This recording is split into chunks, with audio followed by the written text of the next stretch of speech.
Okay. Yep.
What are you doing this morning? Well, here we are. Gonna get some warmed up for the day, folks. All right. I'll feel free through on. Did I keep it now? I'll get one picture of me to go live, man, and reserve. Hopefully y'all like to go, hopefully you're live as well. Oh, the train of your home. In there you go. What do you tell you from here?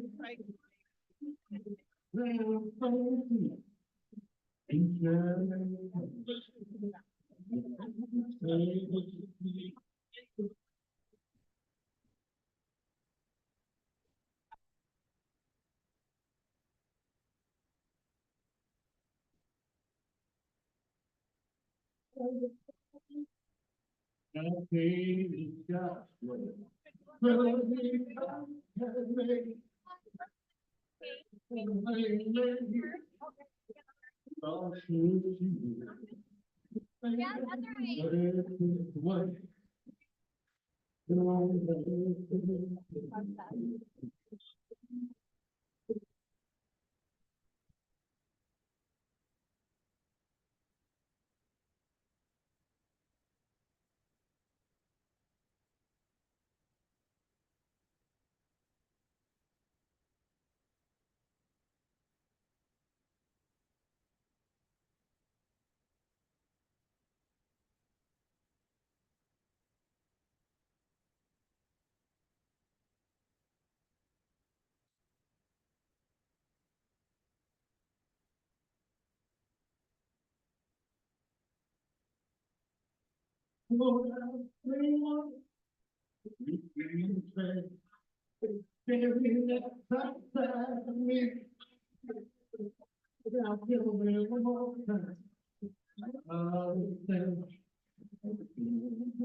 Do you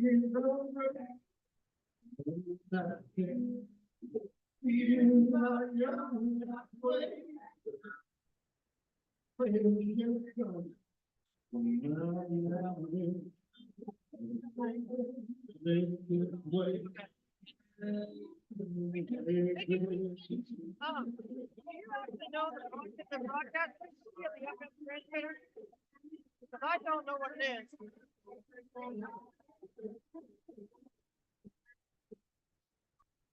What's that?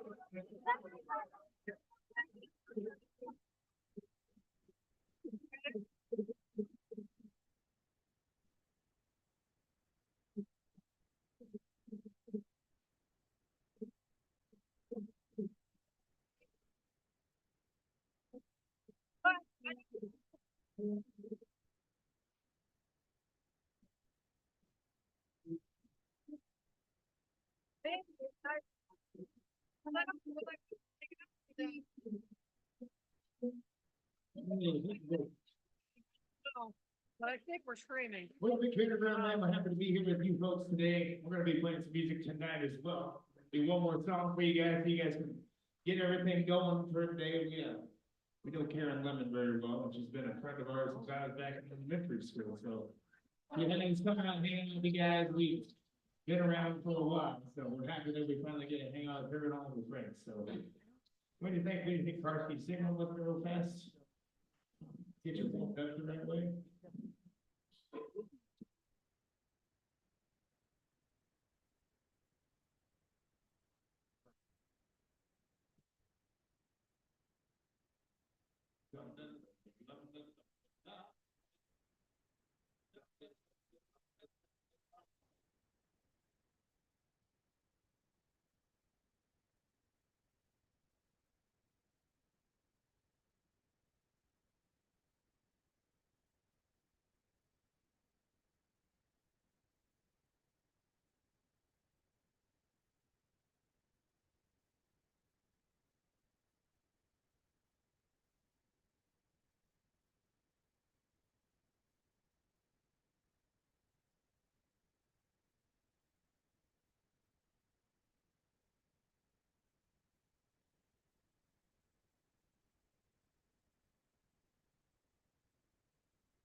let's give another round of applause for Victory Underground.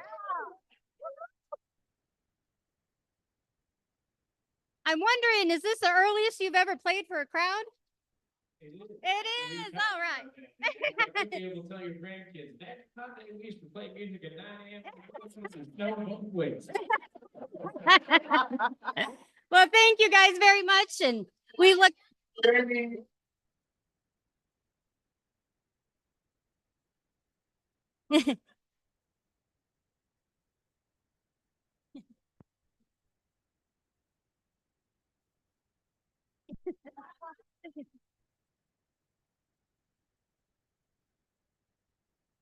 I guess we can do a door prize while we're waiting.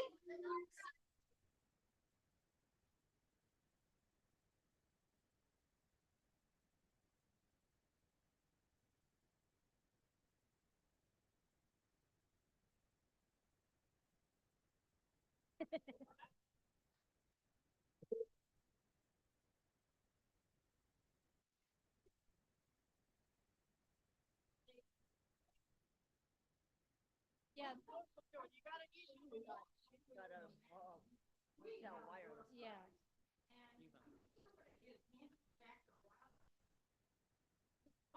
I wanted. Okay.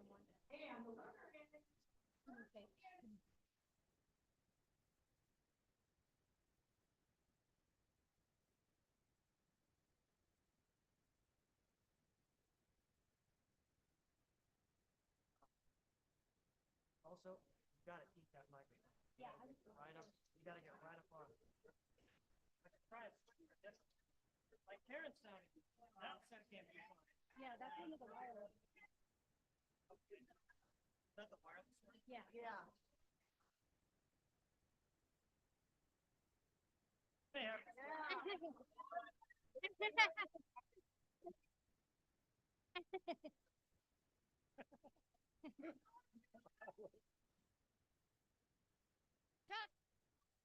Chuck Marshka. Huh? Here, all right. All right. Yep. Mind if I test? Yep. Right here. Oh, it doesn't sound like it. 1, 2. You just gotta get real right up on. Okay. Right up in the middle. Eat it. All right. Well, thanks again to Victory Underground. We'll see them tonight, right after resolutions, about 8 to 8:30, somewhere in there, over in the Wildcat room. So make sure you come in and participate in that. All right. Up next, we're going to have Shane Burst to do our invocation.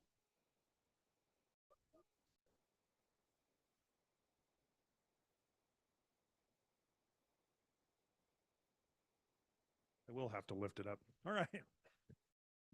I'm just going to take us out of stand. Good morning, everybody. Maybe that wasn't a good idea. Testing 1, 2. All right, there we go. Good morning. Good morning, everybody. All right, good morning, everyone. Welcome to the convention. Let's do this. All right. So, I don't know how you follow that great introduction with an invocation, but I'm going to do my best.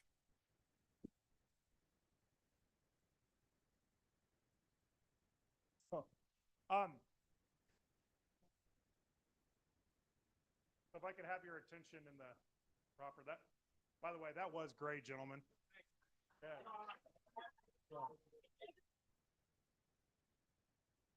It was just the kind of kickoff we needed.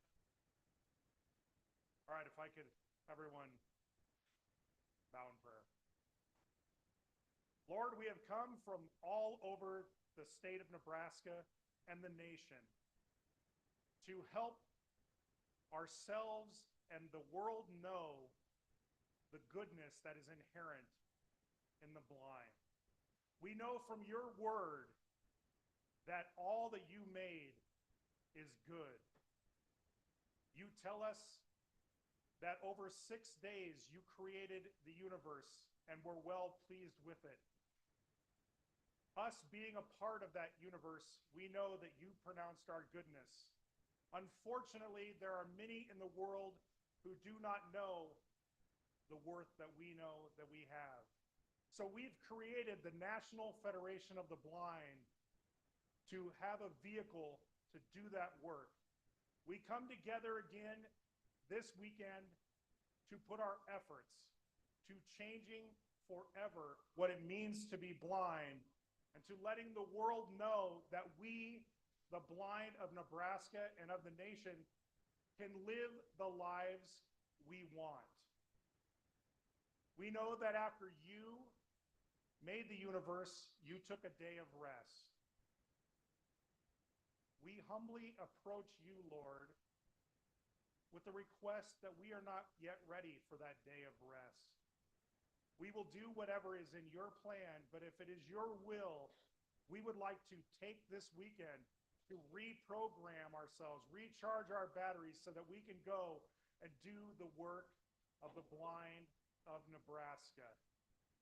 So please help us to make sure forever that people know that the blind can do good things and can be good. And please fuel us until you are ready for us to do our day of rest, because we believe, and we think you believe, that that day is not now. So let's have a great convention, everybody.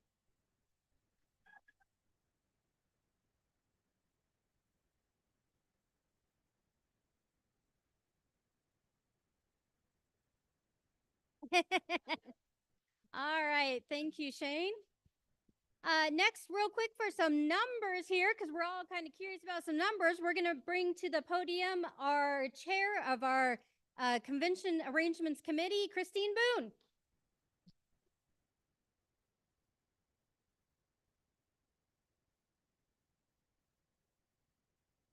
Uh-oh.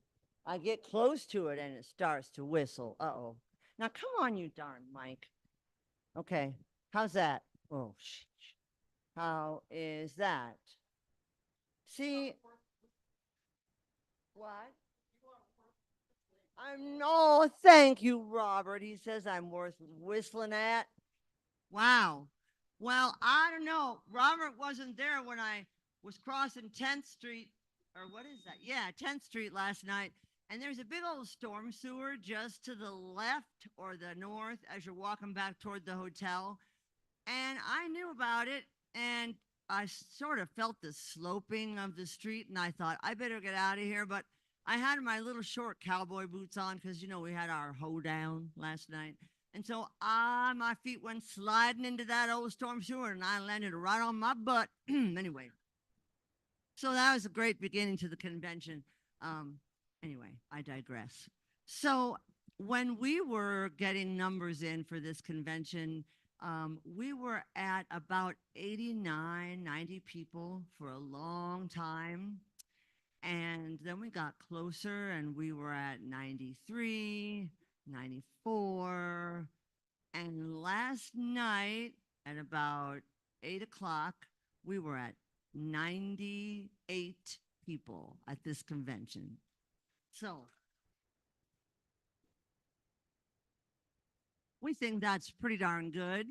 I have just a couple of comments. Let's see. Is that all right still? It is what it is, she says. Okay. Okay. I bring you greetings from Amy Burrish, our immediate past president, who was unable to be here this weekend. And that was unexpected. And Amy says, first convention she's missed in 30 years. I know, right? And so she misses everyone and she wishes all of us a really great convention. I also want to let you know, we did have one casualty. Well, not exactly a total casualty. We had one mishap last night with one of our members, Dan Treffer. Right as I was sliding into the storm sewer, you see, Dan was coming the other way, and I jumped up and ran and tried to, he had a terrible bum leg. Anyway, he fell, and he was okay, but they took him to the hospital just to make sure he was okay. So he got released about 11:30 last night, and he's at the hotel now, doing well. My husband Doug is taking good care of Dan, and but he's probably not going to be able to join us because he actually hurt his leg before he ever got on the bus. Poor guy, which is why he fell. And the hospital sort of kind of didn't notice. And so his son is going to come get him and take him back to Ravenna. But I want everybody to know that Dan is fine. He's doing well. He's really bummed because he got on that bus with his bad leg because he was not going to miss this convention. So I told him we would give everybody his well wishes, and he knows that you guys all wish him well also. So some convention arrangements, just really briefly. If you don't know, when you walk out of this room, you have to the right, down next door, you will find the exhibits, which will open after lunch today. And speaking of lunch, lunch is in the next door to the right or to the west. That is in the, oh shoot, not see, Wildcat and Dome Rock. And exhibits are in Chimney Rock. Registration will be open this afternoon, and that is where it was this morning, which was Platte River. And then so to find the Platte River, you come out of this room and you go to the east. Oh, no, I mean the room. Well, you go to the east to find that too. So it works out. And then if you keep going, there's a little hallway that goes off to your left or north. And there are two rooms down that hallway, and those are where the breakout rooms will be. The first one is Pioneer, and the second one is Pony Express. So that's where your afternoon breakout sessions will be. The exhibitors are going to be here all afternoon, and we have changed our schedule a little bit to have breakout sessions tomorrow morning because the exhibitors will also be here tomorrow morning. Hopefully all of you who want to attend breakout sessions will also have time, and please take time to visit our exhibitors. They too have come a long way to this convention. So remember to stop by and visit them all afternoon today, all morning tomorrow. And I think that's all I have for now. Thanks. I was going to say that. You're right. Thank you, Bob. So the bathrooms are on the south side of the long hallway with all these rooms with Wildcat and Dome Rock and Chimney Rock and this Oregon Trail room and Platte River. There are restrooms right across from Dome Rock, pretty much. And then on the other side, if you come to the little hallway where the breakout sessions are, there are also restrooms right across from there. So there are two sets, and they're all labeled in Braille. The hotel or the convention center's done a fantastic job getting wonderful Braille signage in here for us. So we thank them for that. Question, yes?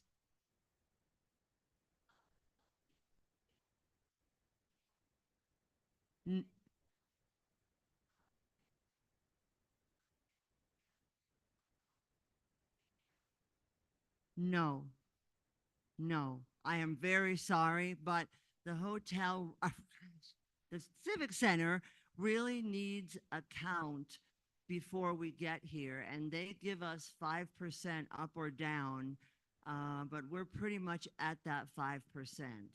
So, I guess it depends on, well, really the answer is no. So I'm very sorry, but that's how it has to be. So thank you. Now I see you made me end on a down note. Welcome to convention, guys.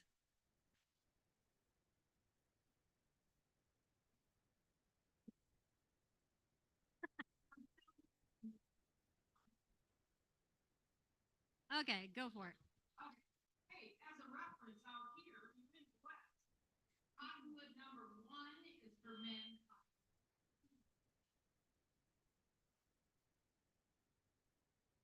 No. Never mind. Use the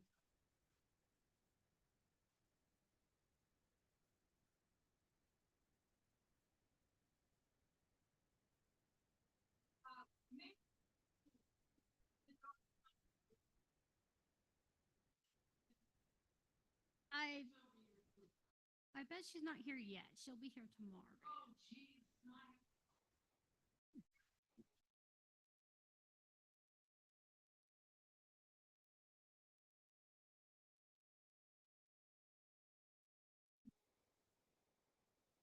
Mhm.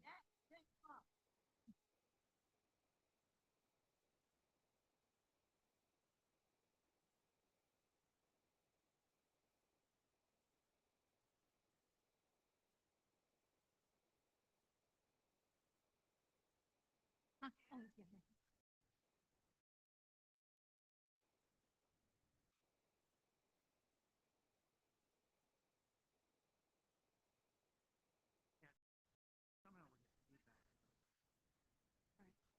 Okay.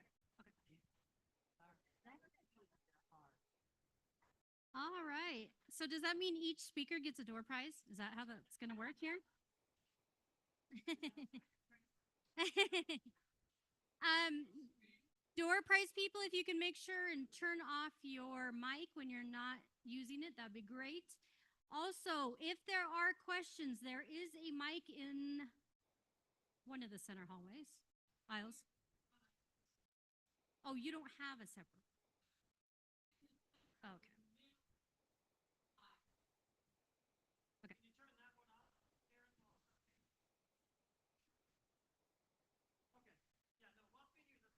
Okay. Well, we need to get going for now. We need to move on to our next presenter so that he can get going on with his day. And so to welcome to the podium, we're going to welcome to the city of Gearing.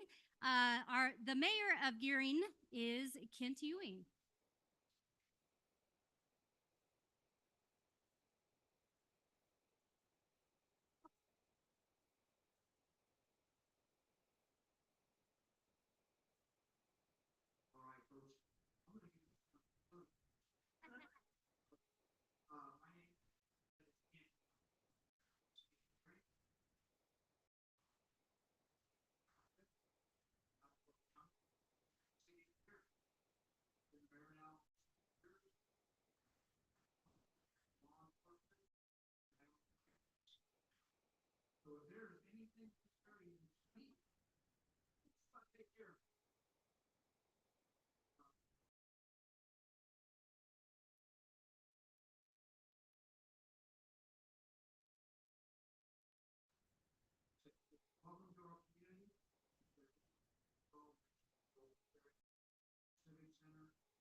All right, thank you, sir. We appreciate it, and we so far have enjoyed your town and the Civic Center in particular. It's a very nice facility, so glad that we are able to utilize it this weekend.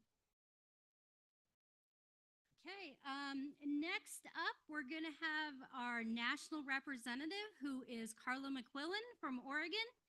I got to know Carla a little more than I did before this last fall because she's on the Blind Inc. Board of Directors, and I interned as the executive director for Blind Inc. up in Minnesota this last fall. So I got to work directly with her and her husband and actually her daughter as well. So it was really great to meet the McQuillans and work with them. And now to tell you about some national news, here is Carla McQuillan.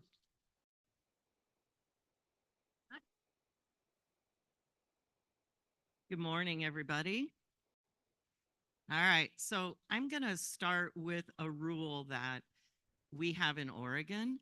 If your name gets called for a door prize and you don't get really excited, we draw another name. So if you can't really jump up and hoop and holler, I'm going to recommend to the powers that be that we pass you by. So just a warning, just a warning. Good morning. It is a delight and pleasure to be here today from Oregon. I bring greetings from President Riccobono. I am sure that all of you, or most of you by now, have heard that Mark's father passed away suddenly just about a week and a half ago. And so he sent me wishes for a good Nebraska convention this morning. He is in Wisconsin with his family. So please keep him in your thoughts and prayers. Sorry. I lost my dad a few years ago and wow, rough that is. Anyway, as Jamie was saying, we got to know each other because I was on the blinding board, and the March 17th and 18th, the board had a retreat and President Riccobono was there. And it was St. Patrick's Day. So of course, Ryan Strunk got out his guitar and we played some music and sang. And it was really nice to get to spend some downtime, just real casual, get to know you time with President Riccobono.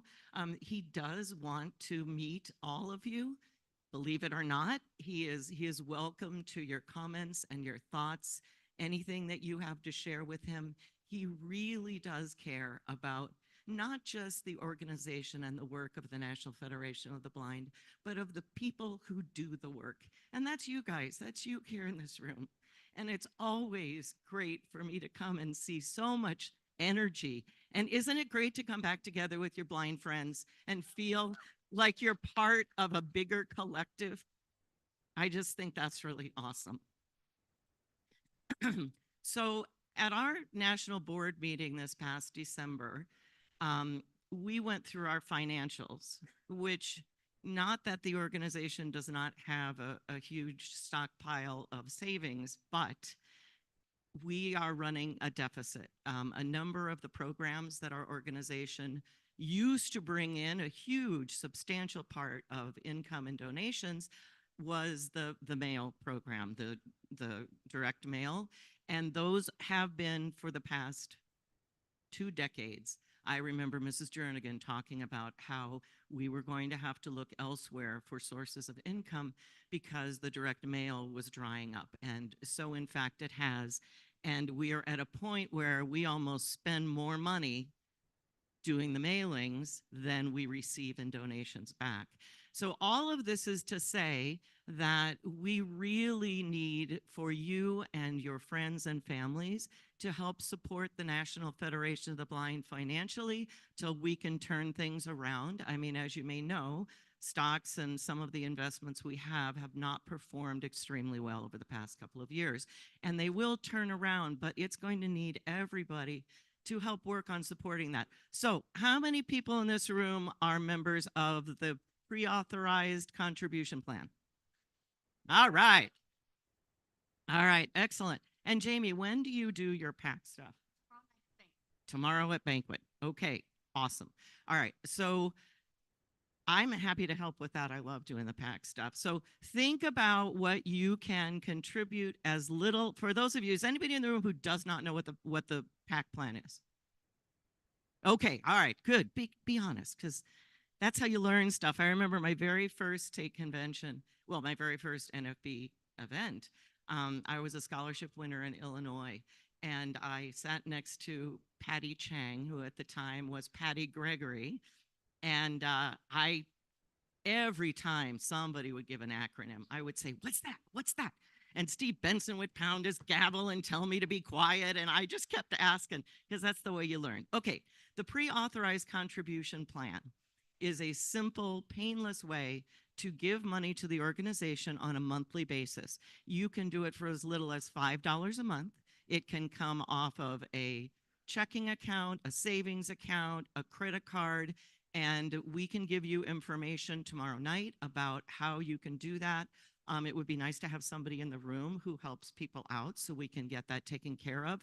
You can start a new plan, you can increase the one that you're on, and I know in the NFB of Oregon, all of our chapters are members of the PAC plan, and their chapter treasuries give money each month. So something else to think about how you can you can help out and make contributions to the organization. So let's talk about what kind of programs does the PAC plan help pay for?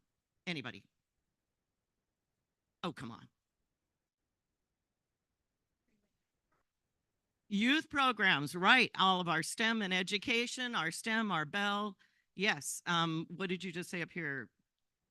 Free White Cane program. Free White Cane. What else? Anybody in this room ever win a scholarship?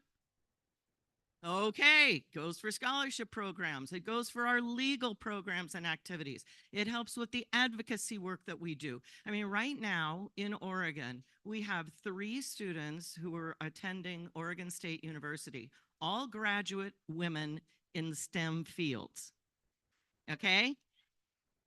And guess what they cannot get from Oregon State University?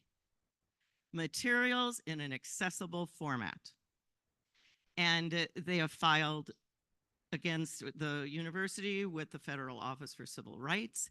We had a hearing a while back, and it was heartbreaking to hear the stories of these women who have pushed and pushed. And the response is, well, the professors care. It's 30 years since the Americans with Disabilities Act was passed.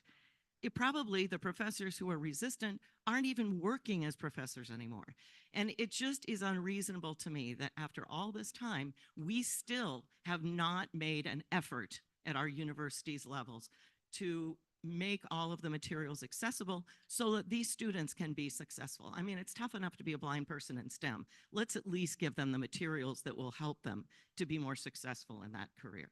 Okay, so we've talked about a lot of the things. There's a number of things that the organization does for us. All of our literature, Braille Monitor, Future Reflections, all of those programs rely on the funding, and a big piece of that comes from the PAC contributions. All right, how many people in this room plan to go to our national convention? National convention this year is at the Rosen Center in Orlando, Florida, July 3rd through the 8th. We have rooms at the Rosen Center, $129 a night for singles and doubles, $139 for triples and quads. You can make your reservations by calling the hotel now. There will be a deposit that is partially refundable if you cancel by June 1st. Otherwise, you lose your deposit, but it will then get applied to the cost of your room for the week that you are there. So everybody, please make plans for the national convention.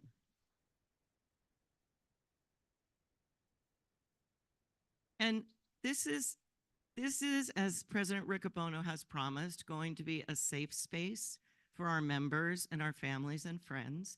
I know that there has been some concerns from some of our Federation communities that Florida is not a very welcoming state to certain people.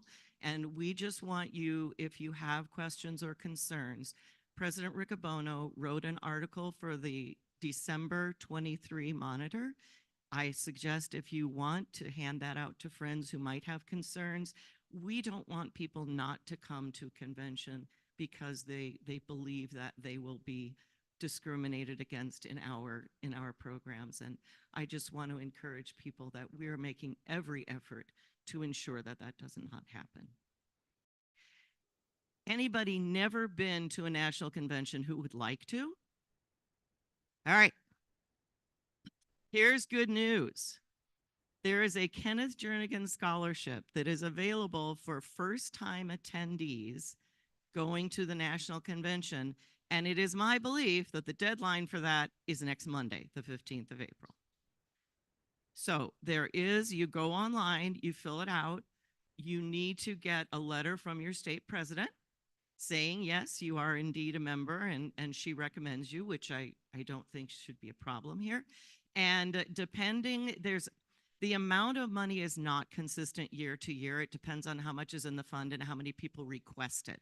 So I've seen it anywhere from, I think, a minimum of $400 and as high as $800.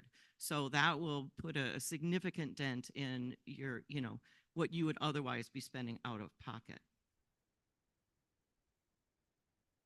So we need to also promote, there are several awards that we give at our national convention. One is the Dr. Jacob Balatin Award, and the applications for that are due by the 15th of April as well. So the Jacob Balatin Award is for people who have made innovative, creative improvements to lives of blind people. For example, one year Apple received it for their iDevices being accessible right out of the box. Emily Gibbs from Texas, her 64-ounce games company, because they make all accessible games for blind people, won the award. So be thinking about who you might nominate for that. The other awards that we give every year, other than our national scholarships, and the deadline is passed, so think about next year. That was the 31st of March. We have the Distinguished Educator of Blind Students Award. The chair. Oh, the chair would be me. So the deadline for this award is May 1st, and this is to recognize educators of blind students who go above and beyond to do what is best for their students. If any of you were at National Convention last year, that had to be my favorite. Crystal Guillory, who has worked for Louisiana Center forever, she did not know she was going to win.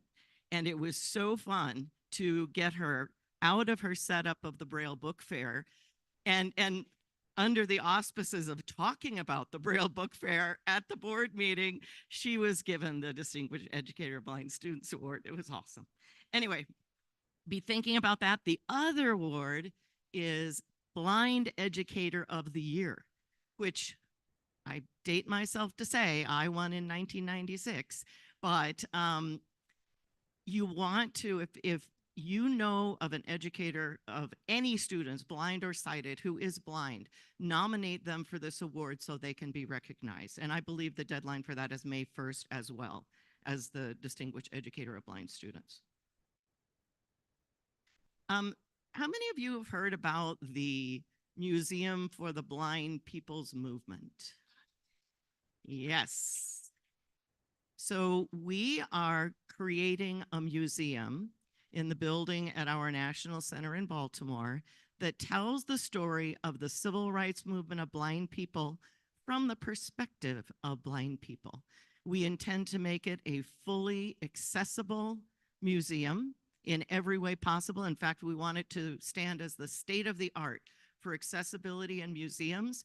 And the ultimate goal, and this is what I thought was really cool, have a traveling portion of the museum so we can go out to schools and university programs and we can show pieces of our story and our history.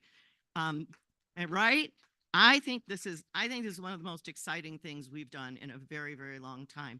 You can contribute to this if you would like. I know that our Oregon affiliate has contributed $50,000 over the course of the next 5 years. And Lucas and I have made a personal contribution. So it's worth it, in my opinion, to get the story out to the rest of the world and to dispel some of those misconceptions about blindness that are out there. All right. So we're going to talk a little bit here about legislation. How many of you went to the Washington seminar this past January? All right. All right. So who can tell me the issues that we talked about to our members of Congress? Give me one. Okay, the Blind People Return to Work Act. So this is actually one of my favorites. So right now, if you're on Social Security Disability Insurance, Title II, it means that you've worked enough to pay into the system that you're entitled to benefits. But if you are still working, and you can earn a gross of $2,590 per month, gross income, and it doesn't touch your benefits. If you earn $2,591, you lose everything. You lose your total benefit. Now, that's not the scariest part about this. Let me tell you the scariest part is that frequently people do not know this number and that they do not know that they've crossed this number. And Social Security will take years to figure it out. So most of the time, by the time this poor individual gets a notice, they are told that they owe tens of thousands of dollars immediately within 30 days. And I know this because it happened to me. I started earning more than substantial gainful activity level at the time. 2008, I reported it with a certified return receipt letter to Social Security, and it took them 4 years. I know they got it because they had to sign it, and I got the receipt in my file. It took them 4 years to figure out that I had been overpaid for 4 years. And depending on which notice you read, it was anywhere from $27,000 to $58,000, depending on which notice, because I got several with different amounts on it.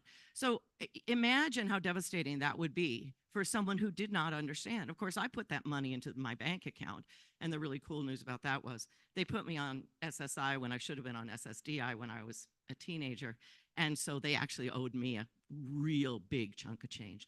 And before I repaid, I appealed and said, you need to go back and take a look at my real record, and it took them 8 years.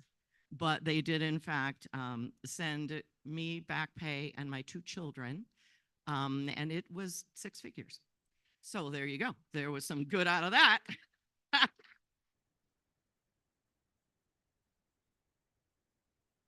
Okay, so other Social Security, not Social Security, other legislative matters that we took up. Yes, Medical Devices Accessibility Act. You know, glucose monitors and blood pressure and all of those things just to make them accessible. Doesn't seem like a tough choice to me, but that's one of the things that we've been working on. What else? A couple more. Yes, Website and Applications Accessibilities Act. How annoying is it when yesterday this app worked and now you hit the screen and it goes dunk, dunk, dunk, right? Okay, simple enough to do if you do it up front instead of trying to retrofit. So that's one of our issues. Anybody else?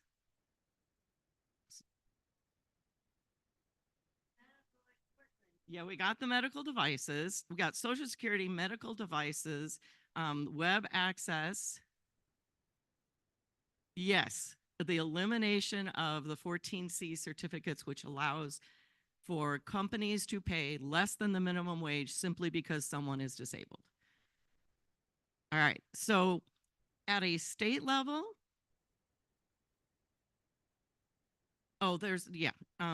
in-state advocacy, I saw that y'all have a parental rights bill that you passed. How long have you had that? 4 years. Nice.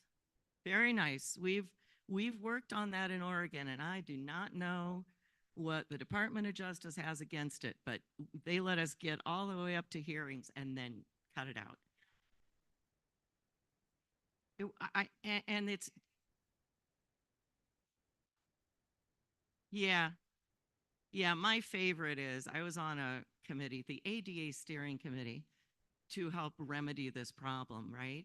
And I go to speak to a group of regional program directors for their the protective services, right?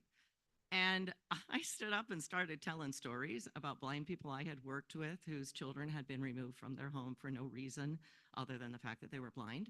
And you should have seen this crowd. Arms folded across their chest, and you could just hear it. Not in my backyard. Well, guess what? So I started sending out the records and pointing out, and of course, it's certain counties that are worse than others. I'm sure you guys have the same thing here in Nebraska. But getting that across to people, and I cannot emphasize enough, enforce that bill. Do everything you can to make sure that our parents are not in fear of having their children taken, or foster care parents who want to have children. Those kinds of things should be a right of every American. Exactly, and this is going to help that, and hopefully we get enough passed in enough states, we can work on that at a federal level. But right now, mostly because it is in state agencies, we're working at it from a state level. All right, membership. You guys got a membership chair? Kind of.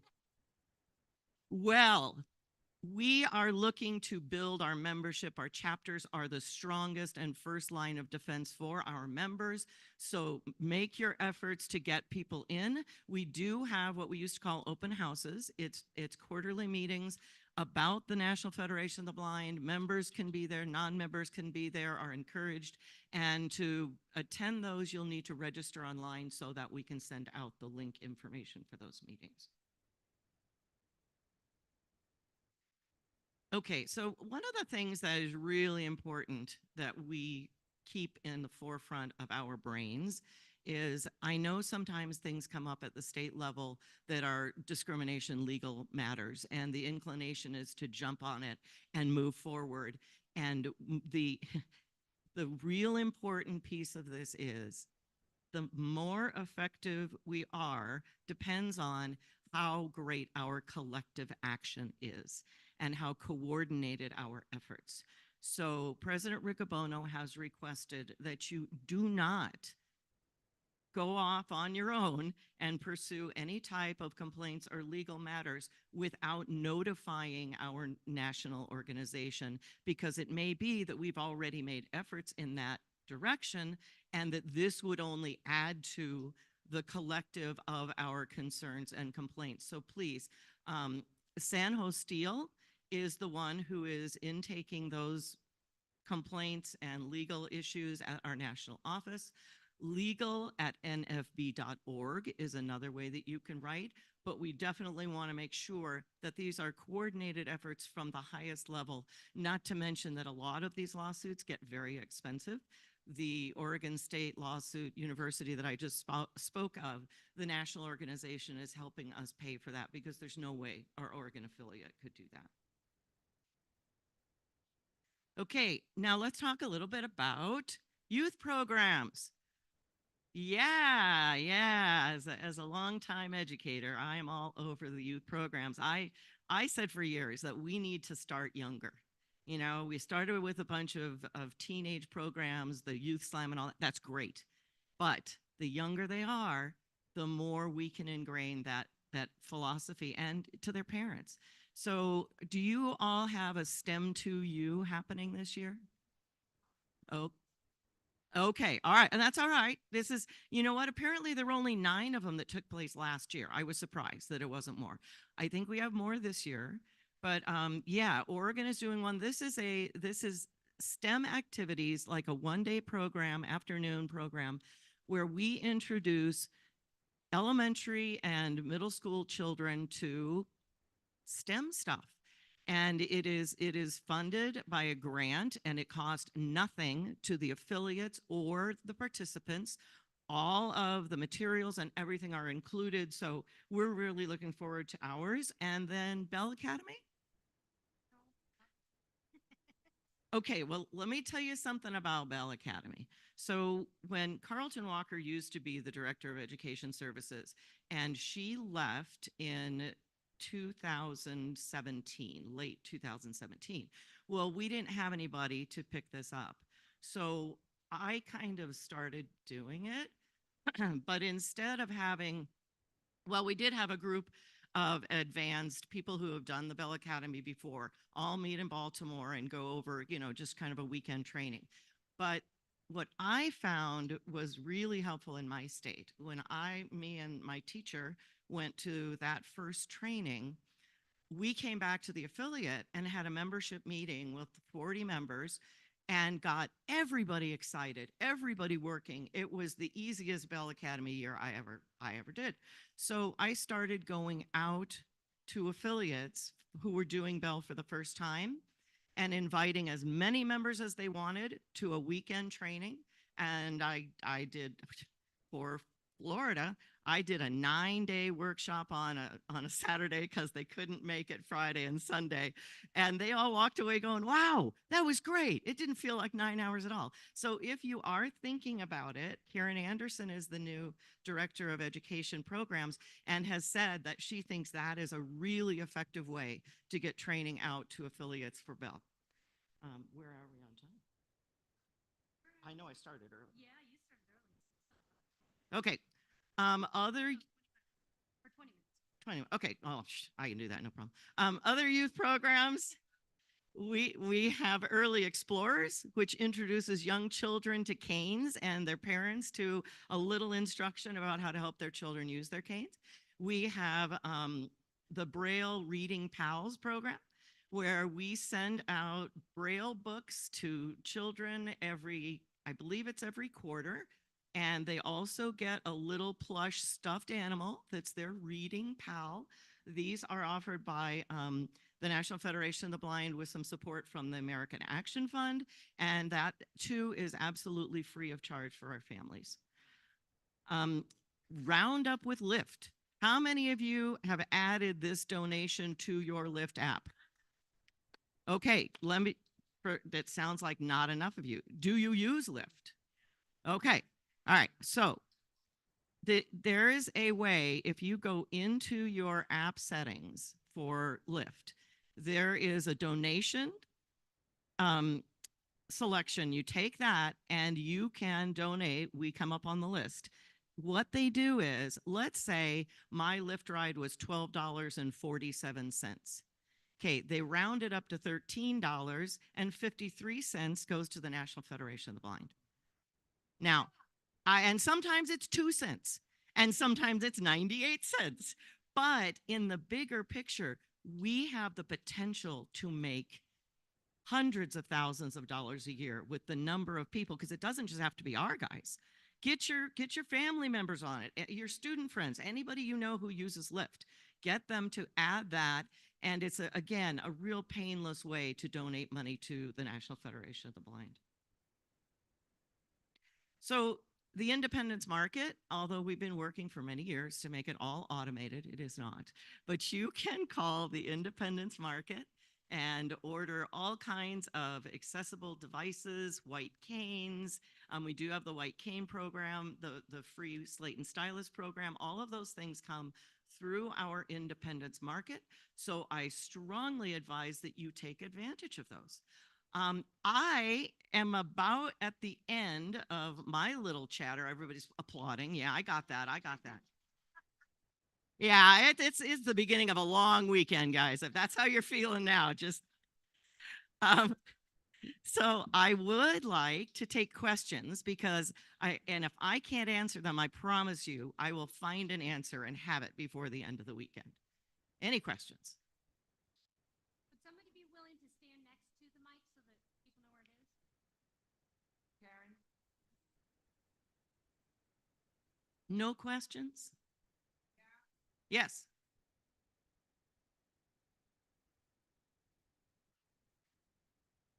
Button on the right.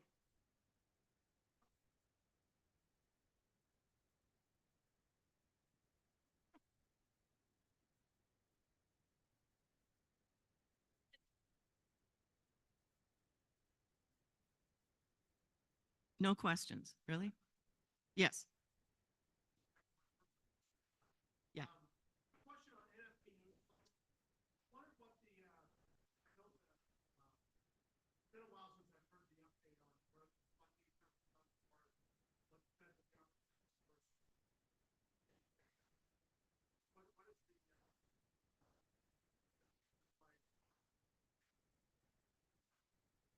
Okay, that is a really good question, actually. The national organization does receive funding from the federal government for some of the operation of Newsline.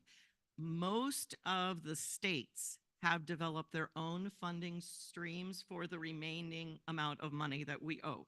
So, for an example, in Oregon, I believe our last Newsline bill was a total of 27,000 and something.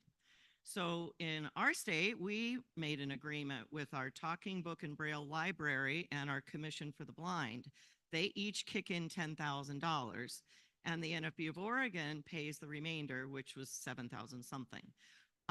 What we tried to do one year in our state legislature, and should probably go after it again, the Public Utilities Commission, a number of states have their Newsline funded entirely through their Public Utilities Commission.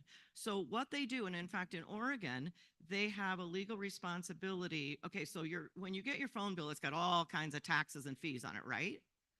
Okay, our Public Utilities Commission cannot hold above a certain amount in surplus in that fund from those taxes.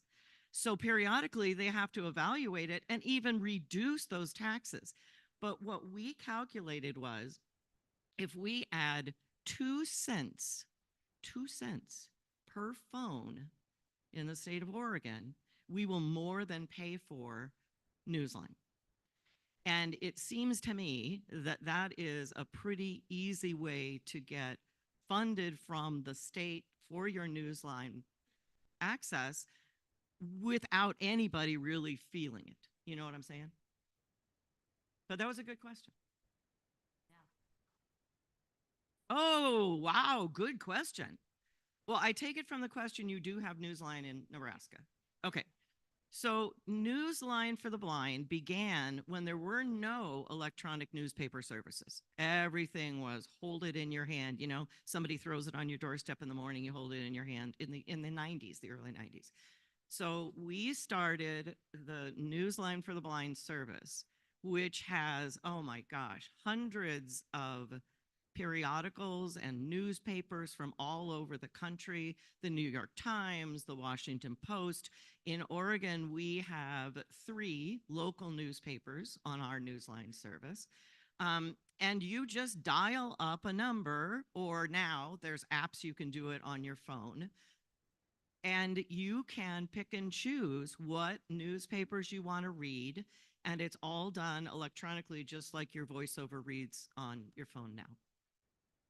So Jamie could help you out with that. I know in Oregon, our people have to register through our Talking Book and Braille library. Is that the same here? No. Nope. They can, but they don't have to. Okay, they can. You can register. So how else can they register, Jamie? Contacting me. Okay. Okay. So contact Jamie if you do not have this service. It's really cool, and it's free, and you can get ads, and you can skip through articles and go, just sort by article title. It's really nice, really nice. And you can listen on your phone. Oh yeah. Or you can get it on the computer. Or your smart speaker. Victor Reader. Yep. Okay. Any other questions before you kick me off? Yes. Yes. Oh, yes. Oh, absolutely. Yeah, I'm going to be here. My husband, Lucas, is here as well. And we're going to be here until actually whenever we have to get that 6:30 p.m. flight on Sunday, because there wasn't really another option without leaving before you're done. And 3 planes to get here. So it's one of those. This time we spend the night in Denver and leave on Monday, but it's all right. It's all good. It's all good. And again, on that line, if anybody wanted me to do anything in a breakout or any other meetings you've got going, would you please let me know? Because I've looked through the agenda. And by the way, let me compliment you on the agenda. This was fabulous. I mean, my first thought was looking at it and going, this is really ambitious. Spoken from someone who has run a number of state conventions. So yeah, if there's something you wanted me to do, just let me know. And as long as Jamie hasn't already committed me to something at the same time frame, I'm happy to do it. I've been around. We did I need to make one phone call, but I am pretty sure based on all of the presidents across this country, I am currently the longest standing state president still in office. It's been 26 years this month. And it's going to all stop in October when we have our state convention. I am not seeking re-election. Lucas is retiring next month. And so we decided that we're not going away. The majority of my life has been tied up in the National Federation of the Blind. It's not that I won't be here, probably serve in office. I just won't be president anymore. I have a question. Yes. Oh, microphone. That's okay. Yeah.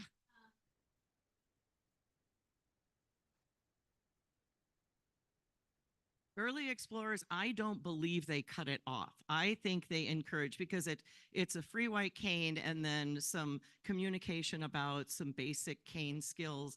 And I mean, if for example, I saw a 13-year-old at a Bell Academy who had just lost her vision. Do I think they're not going to let her have a cane? Oh no. I think they would welcome any family with any age child into that program. I can double check that for you, but I believe that's correct. Okay. Well, I am looking forward to a great weekend with you guys. Thank you all so much. You have a great president. As she said, I got a chance to get to know her really well when we were in Minnesota. And I will tell you, she's one tough cookie. I was impressed. I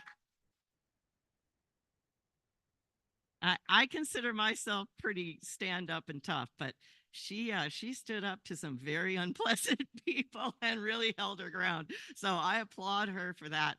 And you are in good hands. All right. So thank you so much. And I will see you the rest of the weekend.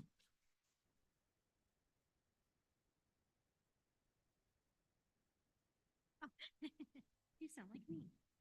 All right. Thank you, Carla. And I am going to be tough here and say, if you have a comment or a question, you have to get to a microphone because we're working on the FM transmitter for people who are hard of hearing. We're working on getting that set up. So that only goes through the microphones. Plus, we're streaming. Hello, streamers. So you must, even though you think you have a loud voice, you have to get to a microphone. So, all right. We can do a door prize as Robert Newman comes up for our fit break.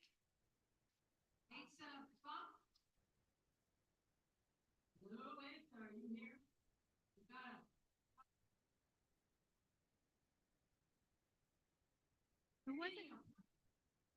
Yes.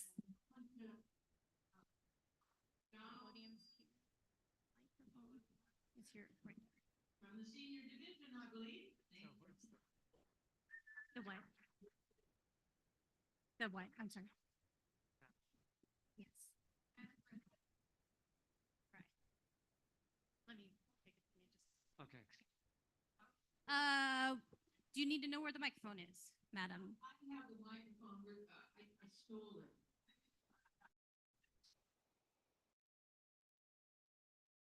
Oh, okay. There's an email that was sent out about the stream. It's on YouTube. If you go to our YouTube channel at NFBNE, you can access our stream that way. So I'm going to turn this over to Robert Newman. Our senior division are the ones that do our fit breaks here in Nebraska. So get us up and moving a little bit. Here's Robert Newman. All right. Okay. All right. So we're going to do this kind of uniquely here today. I'm going to set my phone on, a timer for 3 minutes, but I'll do a couple words. I'm going to, all right, clicker team, just let me be the voice of the clicker for this particular exercise, because if I just leave it open, I'm not sure what some of you wild people will do. So, all right. And the other two fit breaks that's going to come, they're going to use music, loud music. But what I'm going to do is I'm calling this the avatar strut. You know what a strut is? It's kind of an exaggerated, walking. So what I need to have you do is get up on your feet. You got to start there. Get up on your feet. All right. So let me tell. All right. And then what I'm going to do is I'm going to click, and I'm going to see. Can you hear this in the back? All right. So I'm going to click the speed. You're going to go left, right, and I'm going to keep that same speed the whole time through. But we're going to throw a couple of other of your appendages in play, because right now it's just going to be walking in place. So let me get my, okay. No other clickers click. Don't do it. All right, please. All right. Hey Siri, set timer for 3 minutes. Well, I don't hear it. Hey Siri, set timer for 3 minutes. All right, it's already said 3 minutes starting out. All right, so, all right, I'm gonna get going here. Okay, left, right, left, right. You guys are following, right? Left, right, left, right, left, right, left, right, left, right, left, right. I'm gonna stop saying it. You just keep doing what it's. All right, left, right, left, right. Your guys are going, all right? All right, now throw a little bit of hip action in it because it, the avatar strut, the strut part, is, where you're kind of showing some hip movement. All right, so get that going. So a little strut in there. Hey, don't step on your neighbor's feet. All right, don't do that. Okay, so we're going to throw one other appendage in here now, and it's going to be your right arm. And this is what you're going to do. Okay, so left, right, left, right. Okay, when I say right, when we do the right leg down, shoot your arm up and try to touch the ceiling. Stop, stomp. Left, right, and with the rights, try to touch the ceiling. Right, left, right. Okay. Yeah, I need to back up. All right, so now we're going to keep your right arm going up to the ceiling when you're stomping your right foot. Now, let's also put the left arm going up so it's going to be left, right, left, right. So your arm's doing the same thing your feet are doing. So it takes a little coordination, all right. All right, so keep that going for a little while. That's a good deal. And if you need to really steady yourself, put one hand on the chair in front of you or something. Okay, so bring your right arm down, but keep the left one going up when you're stomping your left leg, all right? And when you sit down later, don't sit down now, you can really still keep that blood pumping to your brain and keep you awake just by doing a little stretch while you're sitting. You can move your legs. Just to keep your, again, blood pumping to keep you alert. All right, so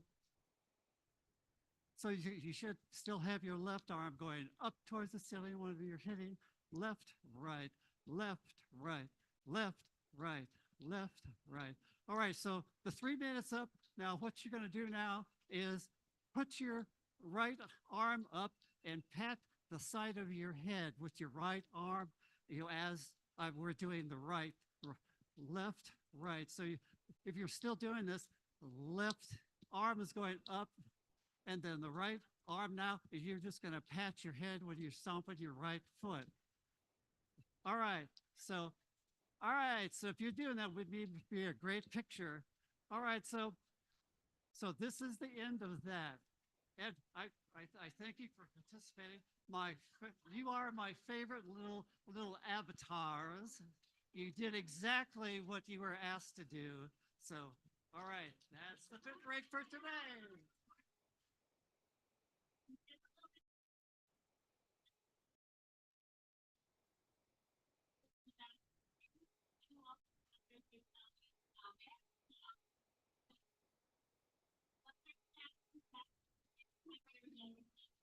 All right, I'm just following this. Yep. I gotta stop my. All right.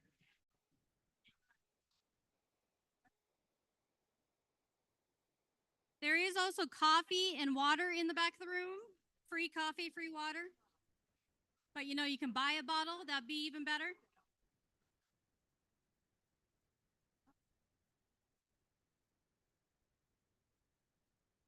Okay. All right. So next, we're going to welcome to our podium here the representative from the National Association of Blind Students, Jean Kim from California. So please give a warm welcome to Jean Kim.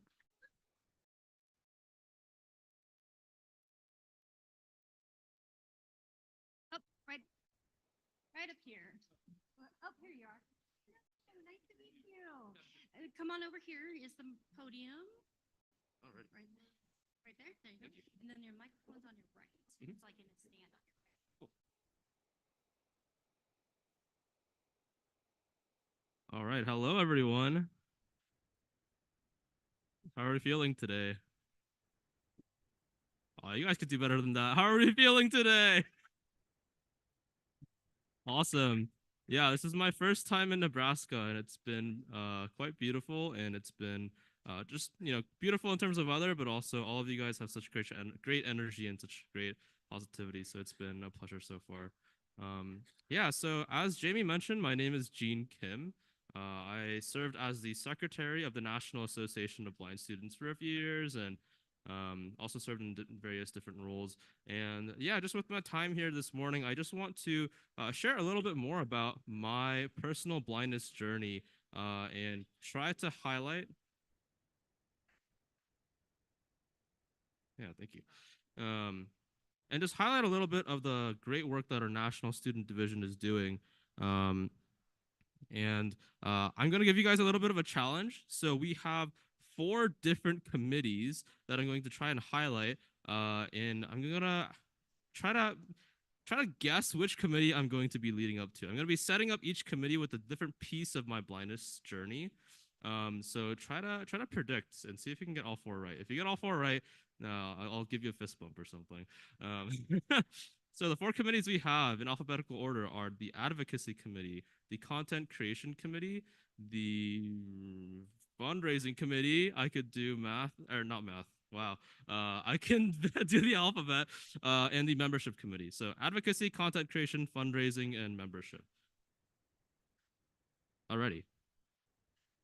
The Content Creation Committee. Alrighty. Oh, okay. Is this good? Yes. Alrighty. Awesome. And put your hand on it. Oh, okay. No hands. All right.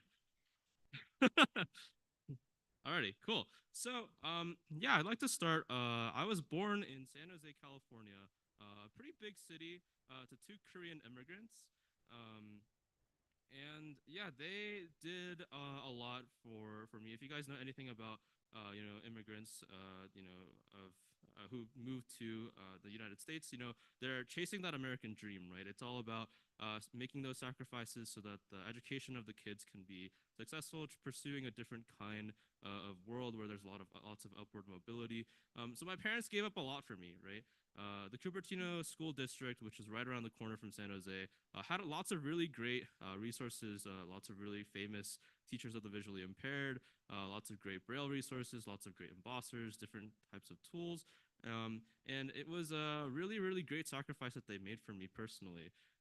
But I was of course incredibly grateful for those opportunities, but I really hated that, right? I really hated the fact that my parents felt the need to give up so much of their lives and sacrifice so much of their money, their time, their emotional well-being sometimes, just so that I, as a blind baby, could access these materials. And more than that, I really hated standing out.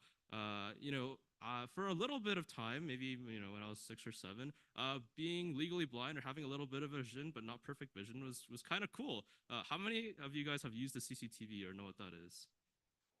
Yeah, so there are different kind of this video magnifiers, right, have these different cool features where you can invert the colors to help with color contrasts. But when I was 6 or 7, I realized that if you point the CCTV camera at your teacher and then flip the colors to give them blue hair, yellow eyes, a green mouth, all of your kids, all your friends in class will love you.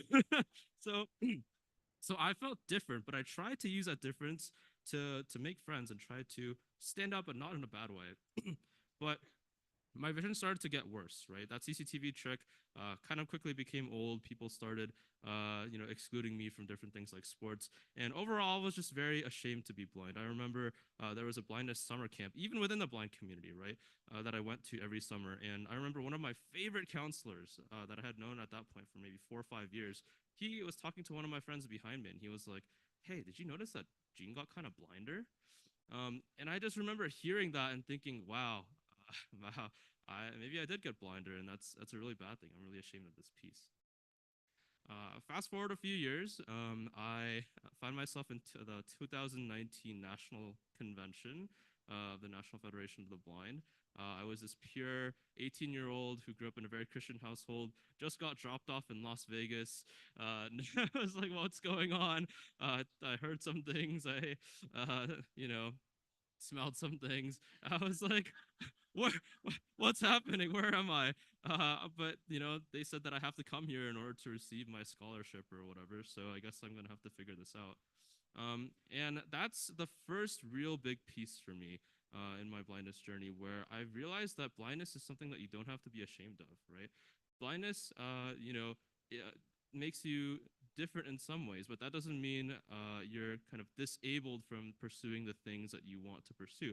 I met hundreds of people who were blind parents, blind engineers, blind teachers, blind, you name it, at this convention. And that was so empowering for me. And there are those things that you think you can do right in your head, like, oh, I'm so hungry I could eat an entire horse. It's like, oh, really? You think you can eat an entire horse? Or like, oh, I could sleep for a week. It's like, I don't know about that. But those are things that we kind of say and we kind of believe, right, in theory. But when you actually see people living life and living those things out, it really is a big game changer. So I remember going to this convention and feeling very empowered. And this is where I'm going to talk about this first committee. So I met tons of experts, right? People who had figured it out, people who had figured out tricks for non-visual techniques for becoming blind engineers, teachers, etc. And but what if you can't go to those conventions, right? What if you don't have the funds or kind of the resources to go to these in-person events all the time? That's where our first committee really kicks in, and that's the Content Creation Committee. The Content Creation Committee for the National Association of Blind Students is responsible for documenting that expertise so that we can make it more accessible to everyone, and also in a very modern way. We have our NABS Now podcast, which releases at the first of every month. This month's episode is about applying to graduate school. Very, very a very timely episode. We also have lots of episodes about studying abroad, adaptive sports, cooking, so many different topics that are really important to students. So, if you're not a student and have something, some kind of expertise that you'd like to share to the youth, please reach out to me. We'd love to have you and bring you on our podcast. Or if you're interested in those episodes for your children or know of any students who might benefit from those types of resources, please reach out to me, or you can find all of those content on the website, which is nabslink.org, nabslink.org. A couple other up-and-coming things for our Content Creation Committee include an audio and video editing workshop where we'll be inviting people, experts, to share how they edit audio using things like Audacity and also edit video to break into sort of that audio-visual space. Cool. So let's jump back into my story real quickly. So I attended a national convention, and then I started my freshman year. I started my freshman year at Stanford University as a mechanical engineering major, and I was super duper excited. The people at Stanford were really curious, really excited, really motivated to make a difference. And I came in with all these great expectations about what college was supposed to be. But I quickly realized that college is actually a lot more challenging than I thought it would be. There's so much time that goes into doing the daily living things, right? Like doing laundry, figuring out how to get to class non-visually, all these different things. And it was so challenging for me because, it was a weird disconnect because at national convention, I met a bunch of people who seemed to get it. They seemed to perfectly figure out all these things, right? They were able to navigate from the elevator bank to the convention center. They were able to, you know, whatever, right? Do all these different things. But here I was at college, a freshman, trying to figure out my life, and really struggling to need to even walk to class. It's like, what's happening? Maybe I'm not one of those like NFB people. Maybe I'm not good enough to be a quote unquote great or good enough blind person.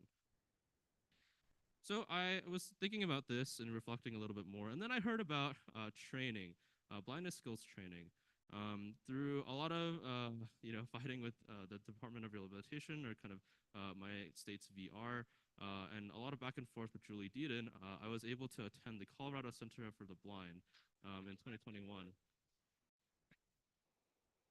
Yeah, and actually, I need to give a shout out to Maura Lawberg, who I think is in the audience. She was one of the people who told me about CCB and really helped me get familiar with the experience and helped me ultimately decide to go there. So CCB, right? I came into CCB again with these different expectations. I'm going to be here for these 6 months. I'm going to learn everything I can. I'm going to become one of those super blind people. I'm gonna walk out, never veer when I cross the street, always know where to go. Know all the like 5-layer JAWS keyboard shortcuts. I'm gonna be that person. But as I went through training, I quickly realized, hey, it's actually not about the skills. It's not just about the skills, I should say. The skills are important, but what's more important is actually that confidence to challenge yourself and to keep on growing. It doesn't matter if you don't know something.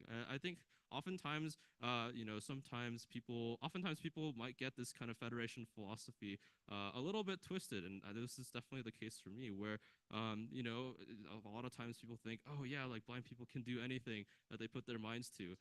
That means if I'm, have any blindness related struggles, then I'm not a good enough blind person. That's so not true. That's not true at all. Everyone's human and we make mistakes.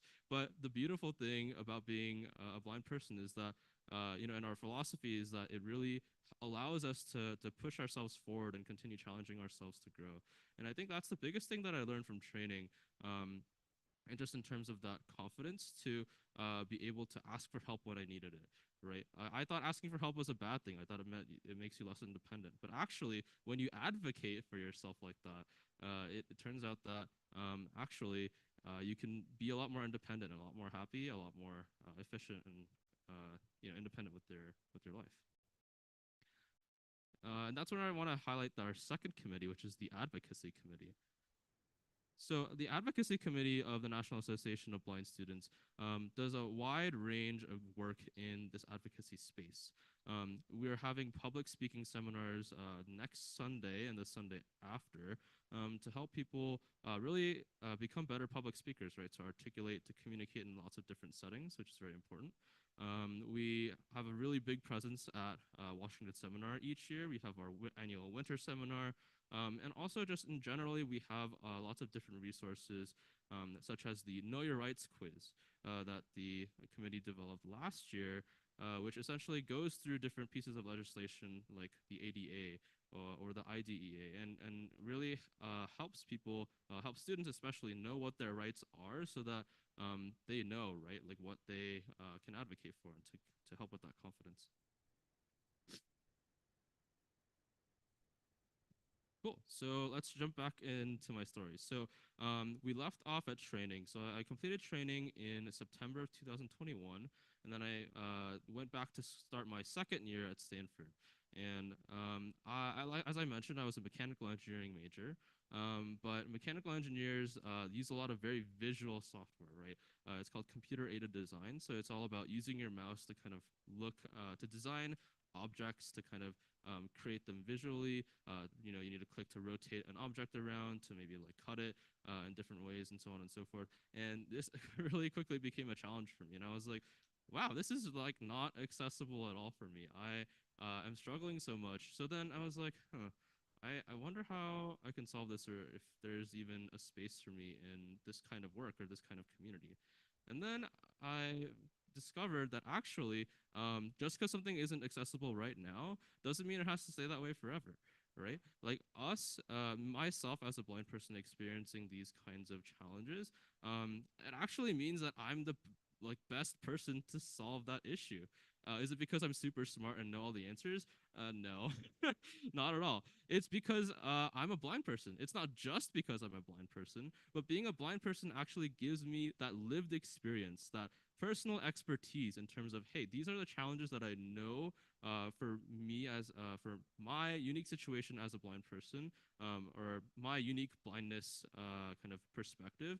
For me, this is what works and doesn't work. So I have a head start when it comes to trying to make things accessible and learning different tools, right, to help push forward accessibility to make it reach new heights.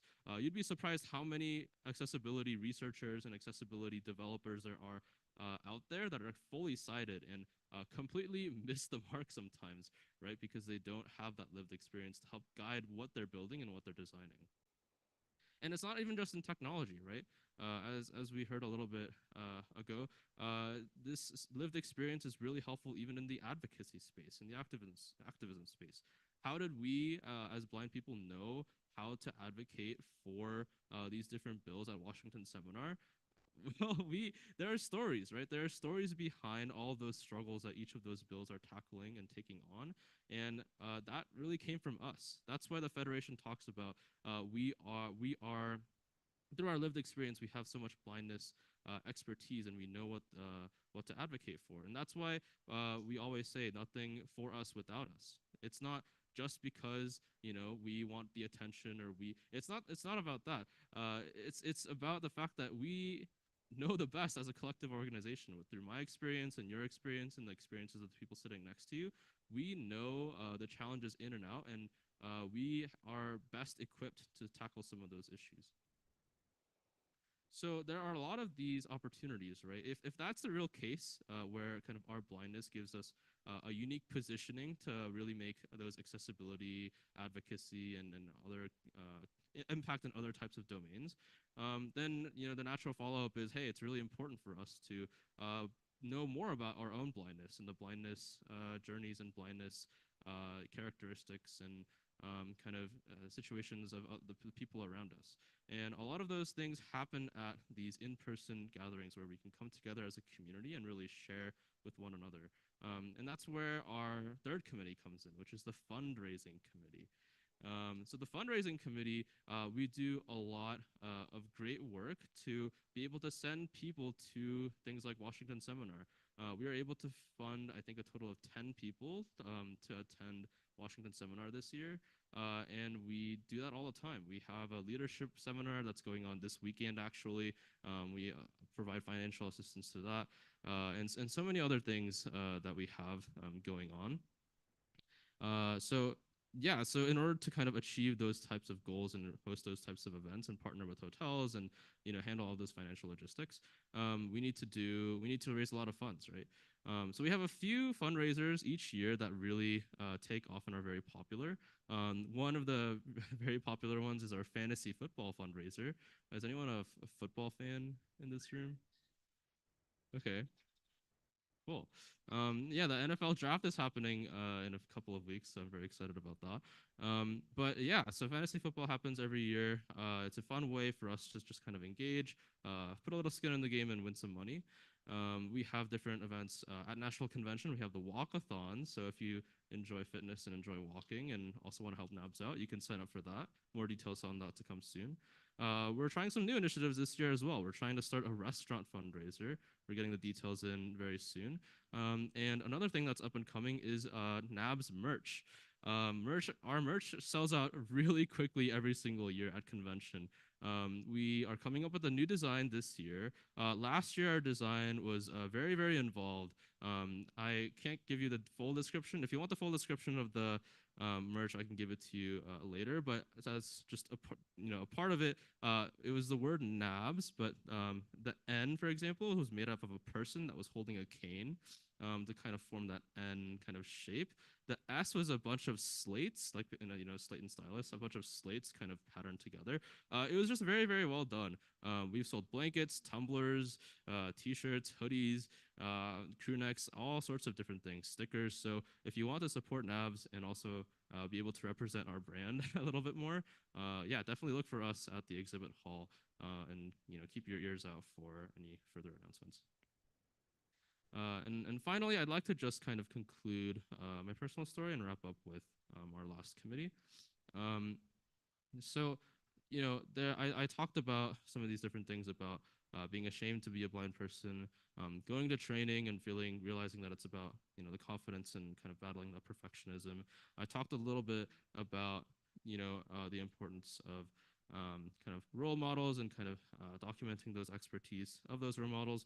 But at the end of the day, right, like we hear this term a lot in the NFB, our federation family. And I think that's a really powerful word because powerful term because it's really true. I think recently I remember my aunt passed away in this past fall in October, and I remember the first people who really reached out to kind of lend me a helping hand was my NABS family and other people outside of NABS, my NFB family. For my birthday, which is not too long ago, for the past few years, I really honestly haven't done too much for my birthday, and sometimes, if I'm being honest, my parents sometimes even forget my birthday, which is like totally fine, right? Like they're busy, I'm busy, like I totally get it.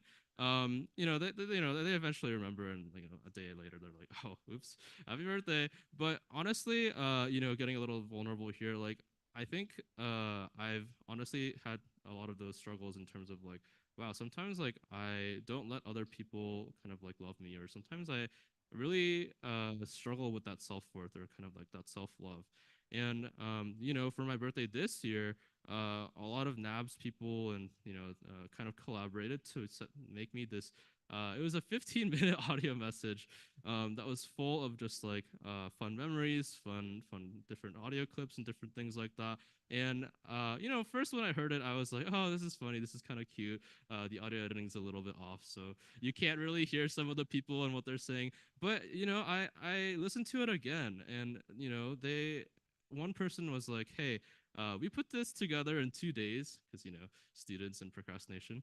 But we put this together in 2 days, and we already had like 12 people, and the number of people who wanted to send you an audio message just kept growing and growing and growing. I hope you realize that yes, loneliness is a very valid struggle, and that's self-love, and is a very real thing to deal with. But realize that you have a family here that's willing to support you.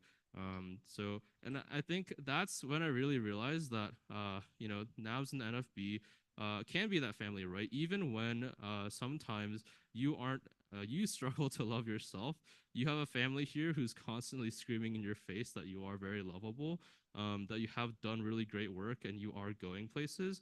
When you don't really know what's happening, maybe, when you first lost your vision and the world turns upside down, you have a family here that, loves you very much and can go to bat for you. And I think the very special thing about this family, right?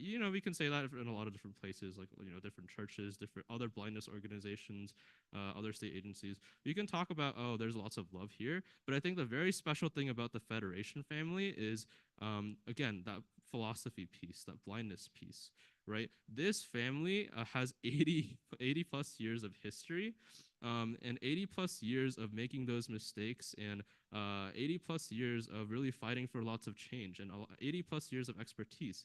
So there's lots of opportunities for people to really show you the way. It's okay that you don't know all of the answers. You have a community here that's willing to show you and kind of teach you and mentor you, and also just support you throughout those really challenging times. So it's not just a community that loves you, it's a community that's very well equipped to love you and push you in the right way. I don't think I've ever been a part of a community that simultaneously met me where I was at and accepted me for who I was, but also pushed me to really grow and think about my identity as a blind person, but so much more than that. So I'd like to finish by tying that into our membership committee, which is all about connecting people together and really building our family by going out and recruiting more members of the blind community who haven't gotten a chance to experience that deep love that we have in NABS and in the NFB. So we do a lot of recruiting initiatives. We have lots of newcomer welcome lunches, newcomer welcome calls.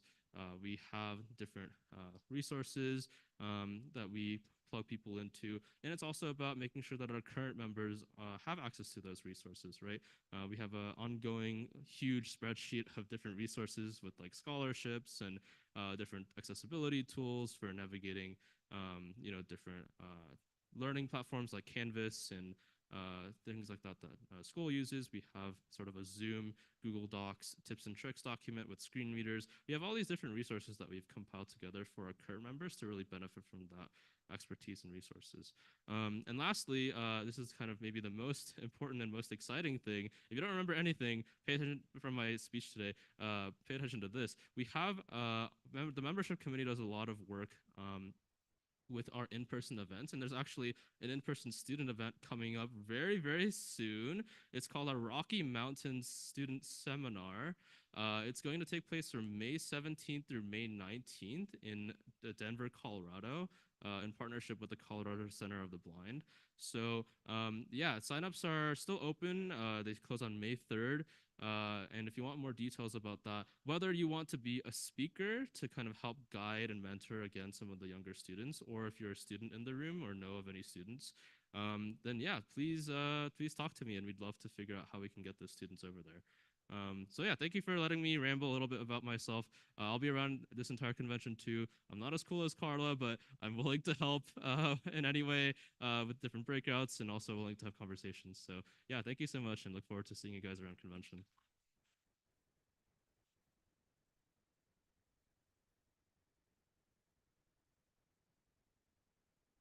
All right, perfect. We'll do a door prize as our next presenter's coming up. Doug Boone. And what? Is he there? Oh, that's Andy. You're getting, ACSR. Money in there. All right. Mug and money. Ooh, and a cowboy cookie from Nancy Altman. All right. Doug, are you here? He needs to. He needs to jump on the table and.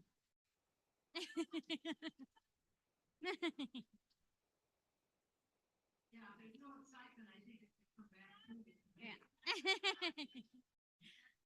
All right. Next on, get your attention, please. Thank you. Next on our agenda is Radio Talking Book Service 50 years, celebrating 50 years, and the executive director, Becca Jurdy. Yes. Did I say it right this time? Yeah. Okay. Hello, hello. How is everybody? Jean, that was fantastic. I just learned so much in the last 20 minutes. Thank you for sharing your story with us all. And thank you, Jamie and NFB Nebraska, for giving me the great honor of being able to come and tell RTBS's story a little bit more. I always like to start with how I came to be at RTBS. I was first a volunteer for RTBS, but it was an involuntary volunteer position. I was assigned to many hours of community service following felony conviction. So it was my court-ordered community service, and they paired me with Radio Talking Book Service. After a couple of years of whittling away those hours, it was towards the end of 2014, I finished them all up, and I had every intention of staying on as a volunteer because I love the organization. But for me, sometimes when things are no longer required, they tend to drop down to the bottom of the priority list. In the spring of 2015, our volunteer coordinator gave me a ring and she said, "Hey, we've got a paid part-time office summer gig. Would you be interested in applying for it?" And I was a little bit of a crossroads. I've been sober for about 3 years at that point, and I was trying to figure out how to transition out from restaurants and into whatever the next phase was. I had dallied with the idea of grad school, but realized it wasn't the most fiscally responsible endeavor I could have entered on at that point. So I thought, you know what, that's fine. I'll make a little extra money while I figure out what to do next. And when I sat across from the executive director, and the role he described was far from a part-time office gig over the summer. And I thought to myself, phew, that's too bad. I really like the org, but this isn't what I had in mind. As he finished up his pitch, he looked at me and he said, "What do you think?" And I said, "Yeah, it sounds great." Yeah, shocked me, pleased him. I almost looked over my shoulder to see who perhaps had uttered those words.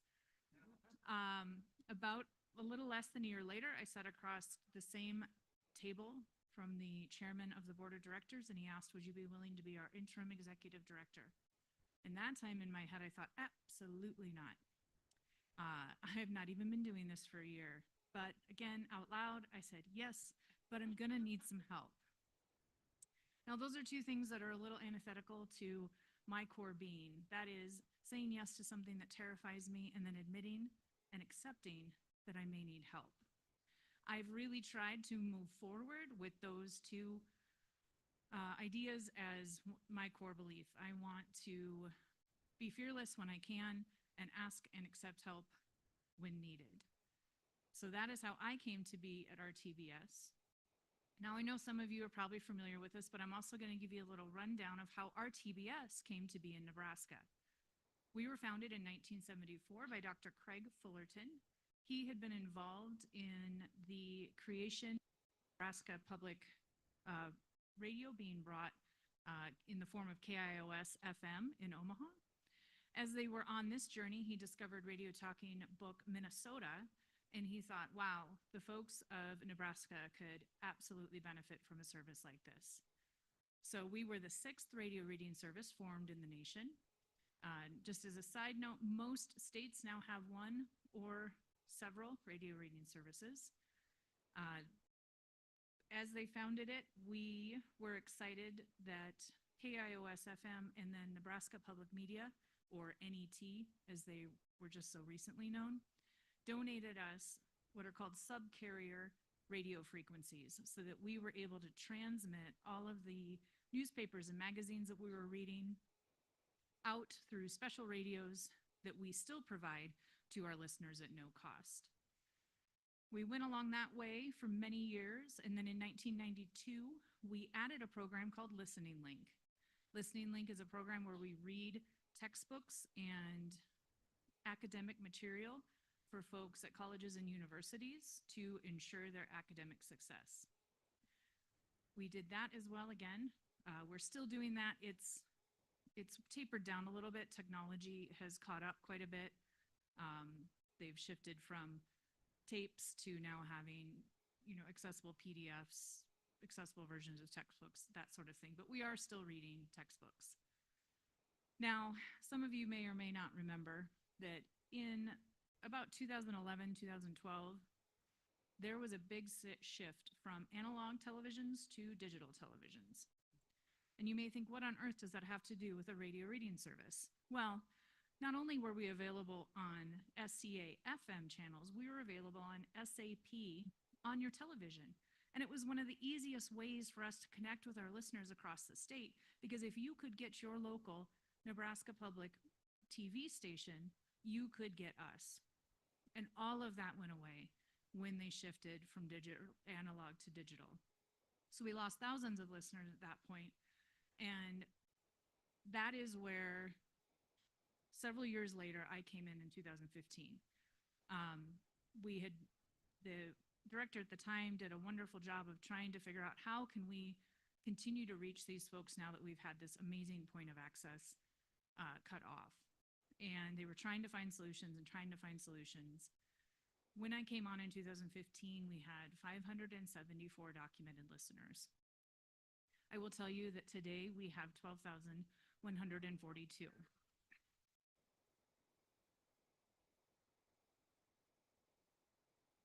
Now, I will point out that my coming there probably had very little to do with that. Technology had the biggest hand in that. And so in 2016, we shifted. We're, again, still on FM, SCFM radios, but we decided to start streaming our broadcast. And that is when it really started to turn around from us. We were able to reach so many more individuals that could benefit from our service with SCAFM signals. The further away you are from the source, the harder it is. You have to fight static. When you get inside buildings like this or say care facilities, it becomes a struggle to get the signal because they don't push those signals as hard as they do the main ones. And internet changed all that. If you had access to Wi-Fi, boom, you had a perfectly clear signal. It was amazing. We were able to go into rural areas that had begun to develop a broadband. Along those lines, I am hoping that we can sweep broadband across the state because that would benefit so many folks on so many levels. So that's really where it started to change for us, was in 2016. In 2017, we realized that the way people consume their information was changing as well. A radio station, of course, if you want to catch the Scottsbluff Star Herald, for instance, you have to tune in on Wednesdays at 5 p.m. or maybe a replay on the weekend. And more folks were used to getting their news and information when they wanted it, right? On demand. And so we said, how can we make that happen? So we started to shift some of our main, predominantly local programming over onto our podcast page. We already had the content, of course, it was already there. So it was a simple enough step for us to add that now we have our own on-demand programming. In 2017, we started out with one channel that had the Omaha World Herald, Lincoln Journal-Star, grocery ads, and department store ads. We now have 3 channels. All of our newspapers, we read 21 newspapers across Nebraska. They're all on the podcasts. We also have special programming like Mind Your Business and Veterans Hour. Eventually, we'll have all of our programming on there, but we are wanting to go about it in an intentional way, so we're not just throwing all our shows up there kind of willy-nilly. So that's been huge. Also, because we started streaming, we were able to add new radio options. So we could then offer an internet radio option. We also have worked with barracks boxes. It's this tiny little box about the size of a pack of playing cards. And if a hospital or care facility has the right infrastructure for us, it will put it on every one of their TVs.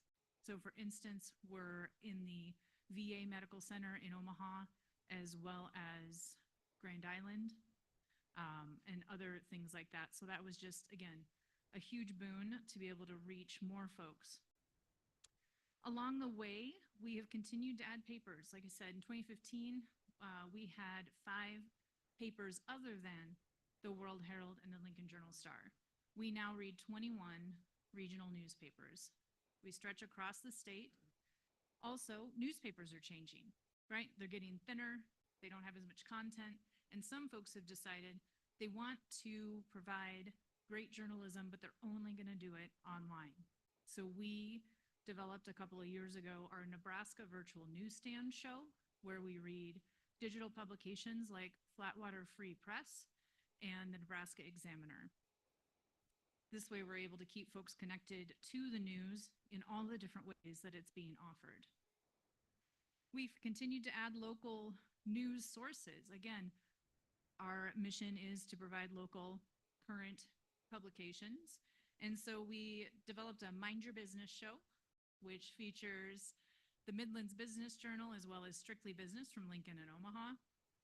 We have a Veterans Hour. We used to get our Veterans Hour from another radio reading service, but now we focus on the Air Pulse, which comes out of Offutt. We also do read some national publications on that show. We have our community calendar, and we try to go statewide with it. We started out with like a 15-minute show. It's a half-an-hour show now. Kendra Karbowski does a really great job of trying to curate those events and activities across the state. We also double-checked several years ago that when we are reading the ads, department store ads or grocery ads, that with the stores like Hy-Vee and others like Walgreens, CVS, we went ahead and we contacted those folks and found out that all of Nebraska for those stores are within the same region. And so we know that if you're not in Omaha or Lincoln, that those ads can still be beneficial to you if you have access to those stores. We then decided to, so you're all familiar with the Talking Book in Lincoln, right? We let them read the books. I know it says Radio Talking Book in our name, but really we read newspapers and magazines. But we do have a bookshelf for an hour a day, Monday through Friday, where we serialize over the course of a month a book. And we thought, how can we make that fit a little bit more close with our mission? So we decided to start reading only Nebraska authored books. And it's been going really fantastically. Nebraska has an amazing amount of authors across genres, nonfiction, fiction, fantasy, romance, like prairie pioneer kind of, I mean, it's amazing. And as a result, we have started to have relationships with some of these authors. And Cammie Rawlings, our communications director, came up with this fantastic idea that we do a little meet the author. And so what we're doing is with those authors that are willing to meet with us, we let the volunteer who read the book interview the author of the book. And when we're done reading, say we're airing that particular book, then we finish the whole thing off with our conversation with the author. And both the authors and the volunteers have absolutely loved that. It's such a great way to connect to these folks that are writing such amazing books. In 2022, to highlight some of our, again, we've really tried our best to continue to maintain accessibility through technological advances. With our stream, you've been able to get us on smart speakers for quite some time. You could get our radio broadcast on TuneIn Radio. In 2022, we decided that we really wanted that to be a more robust and engaging experience for folks that were using smart speakers. So we developed an Alexa skill.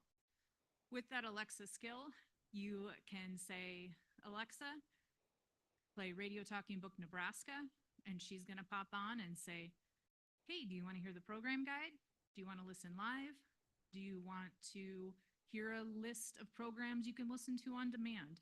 And so that way it just, again, like I said, makes it a more engaging experience with those Alexas. We were super happy to do that, which also led us to offering Alexa Echo Dots as a radio receiver option. So we consider those just like one of our other radios.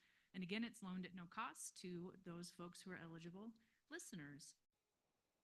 We decided we needed to look at other audiences in our state that could benefit.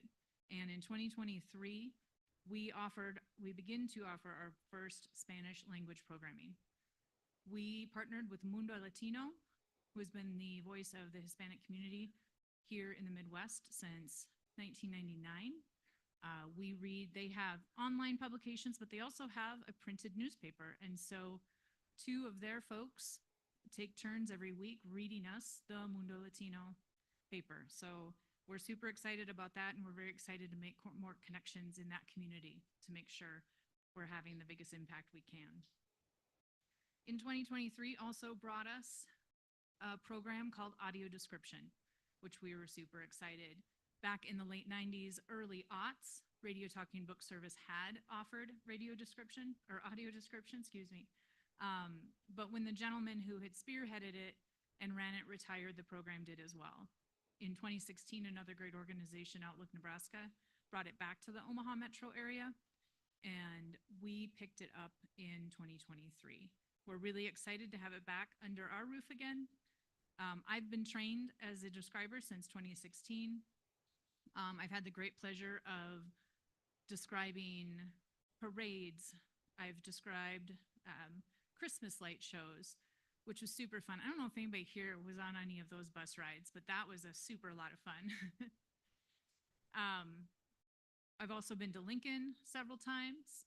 Maura can maybe tell you at another time how amazingly awesome I am. No.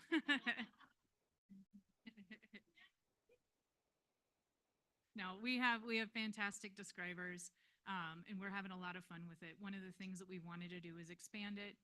So we're little by little finding new opportunities, new theaters, and I'm excited to say that we're working with the Joslyn Art Museum right now. So when they reopen in September, there will be 10 of their permanent collection works that'll be available with audio description. So that's exciting. I cannot tell you how amazing it is to be able to, on a daily basis, work at a place now where not only am I surrounded by amazing staff, we're a mighty but powerful, small but powerful staff of 3. One of them is holding the fort down today. The other one is on a much deserved vacation. So I got to come out here, which is fantastic. Amazing staff. Our volunteers are 100% the heart of our organization. We have over 80 folks that provide 90 hours plus of programming a week. It's absolutely incredible. One of our volunteers just hit 30 years of service with us. They're dedicated. They really, really love the fact that they're making an impact in so many lives. We have had a listener in Council Bluffs. Her name was Lucy. She just passed away. She was 102. She used to help with our What's Cookin' show back in the 90s. And she had moved. She moved into an apartment, and we were having a hard time finding a radio to get her a signal. And when we finally did, she said, "Oh, I'm so glad I get to hear my friends again." And that's one of the biggest things for us, is that we just provide friendly, approachable, human voice connections in people's lives when sometimes it can be really lonely and isolating. We don't shout at you and try to sell you things like your TV does. We just have folks like me that like to read newspapers and magazines, just to kind of keep you company, and we're always going to be there. So I want to thank you all again for the amazing opportunity to come in and share our story, and I hope you enjoy the rest of your conference.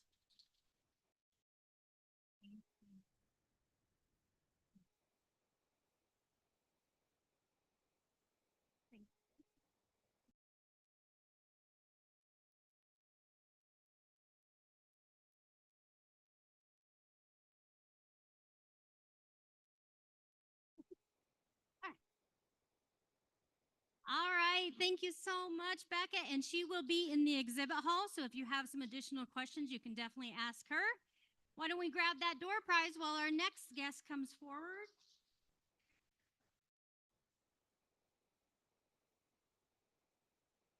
It goes to Kara Burrell. Yay, there you go.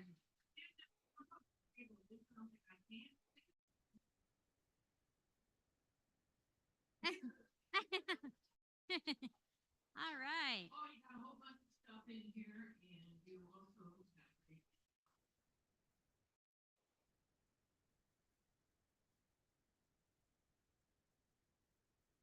All right, next we're going to learn about voter IDs. Coming up here, we're going to start to do some voting, and we need to have those IDs. So with the Nebraska Secretary of State Election Division, we're going to have Becky Cromer talk to us about that. Welcome, Becky. Yes. Hello.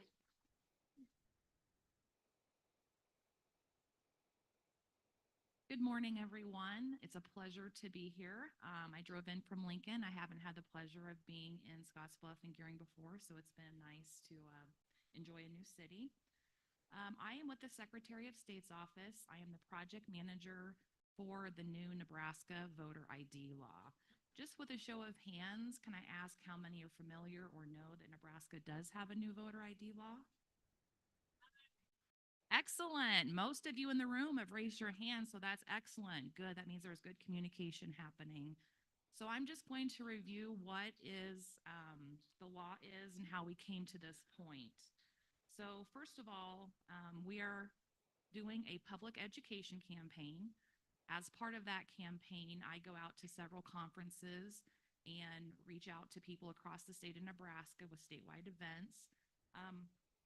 We have a logo or a slogan, "My vote, my ID, let's bring it." So the premise behind that is to make sure that you remember to use your photo ID when you're voting. We want everyone to be prepared and be ready. So, what brought us to this point? In November of 2022, a majority of Nebraska voters passed a constitutional amendment requiring photo ID in Nebraska elections. With that, in 2023, the Nebraska legislature then worked to pass legislation that enacted Nebraska's new voter ID law.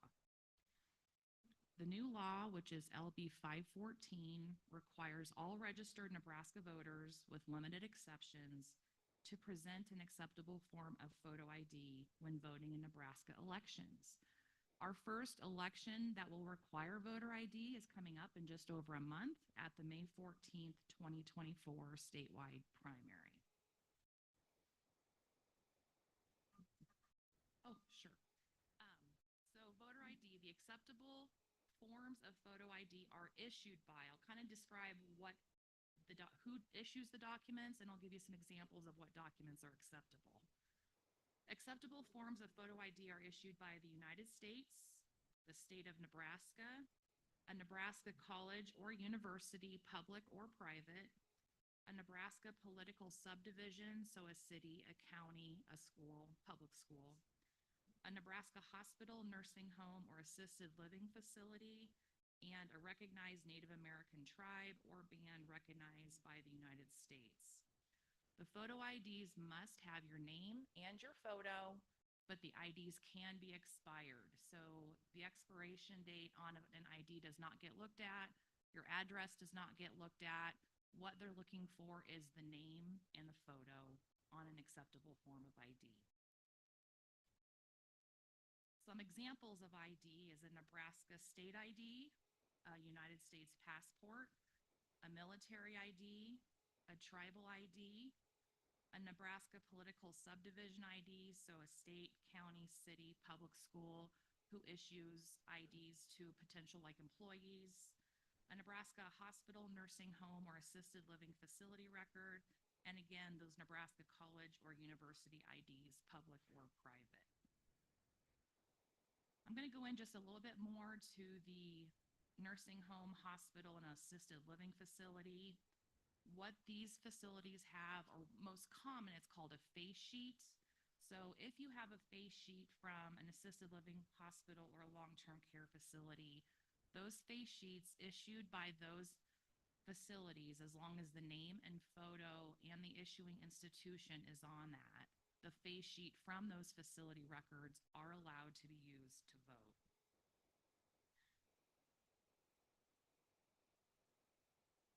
What if I can't afford an ID? So the Nebraska legislature put forth in the law a way for people to have a path to obtain a free state ID.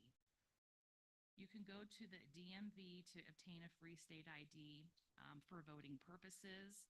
In addition, if you need a birth certificate in order to obtain that free state ID, you can get a free birth certificate if you were born in the state of Nebraska from the Department of Health and Human Services.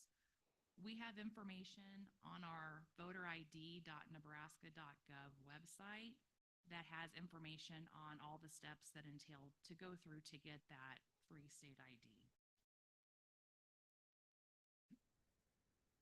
What if a voter cannot get a photo ID?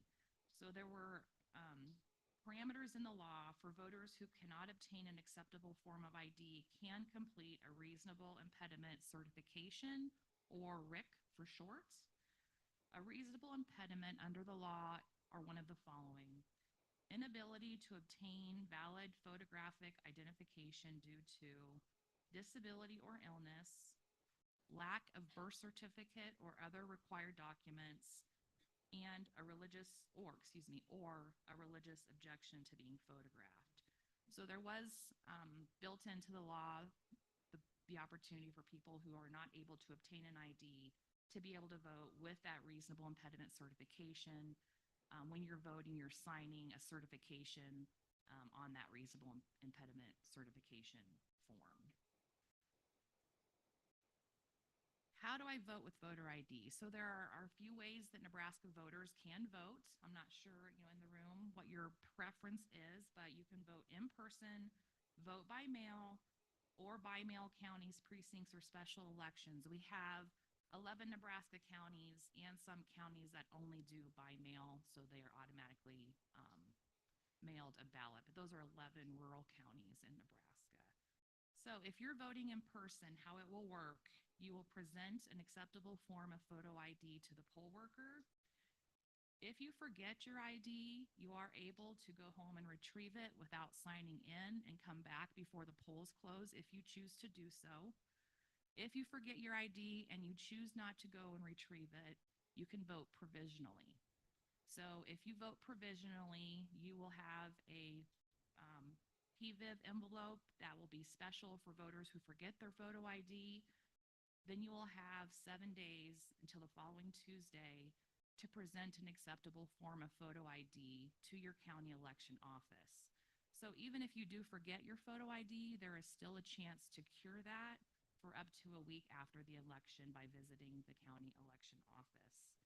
Or you can provide the reasonable impediment certification.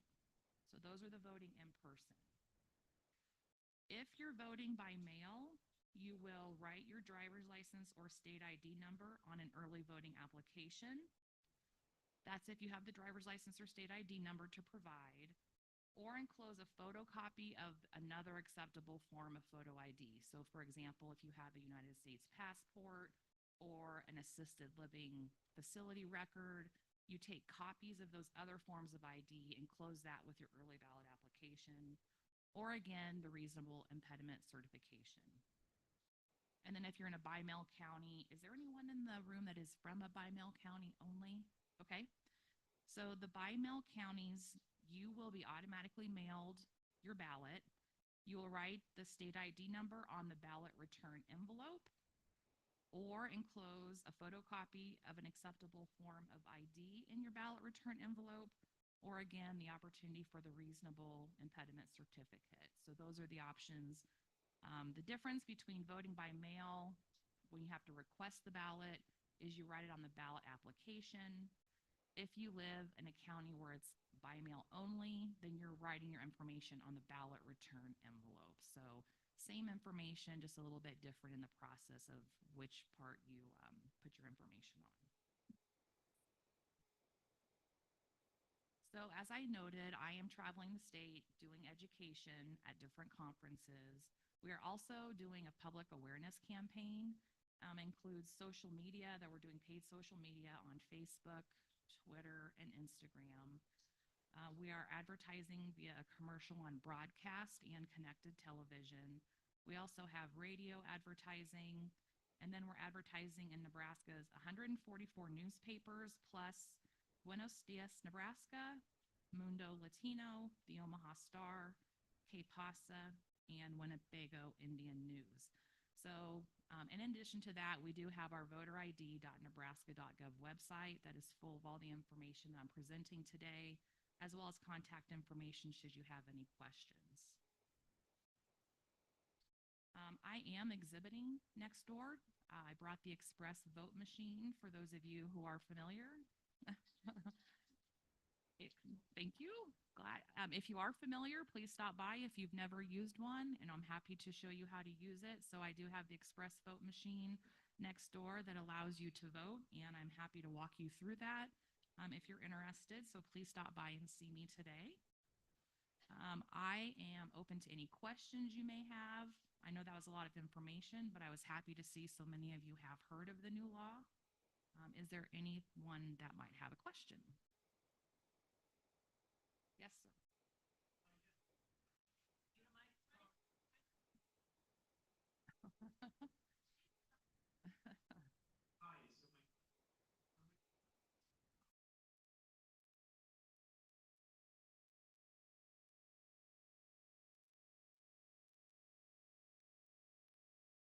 That's a great question. The answer is yes. The most common that we're seeing redacted is the facility record from an assisted living facility. For example, it might have medical information on that facility record. So if there's information that's not pertinent to the voter ID, acceptable form of photo ID, we don't want that personal information.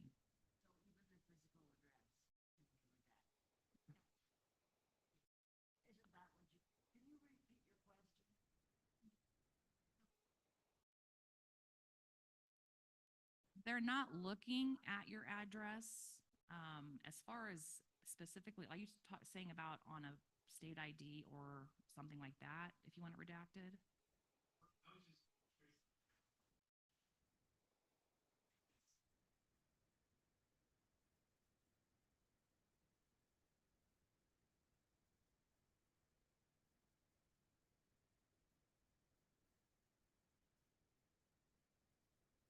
I've not been asked on the redaction of like a state ID, but I can tell you they're not looking at the address, so that's not pertinent information.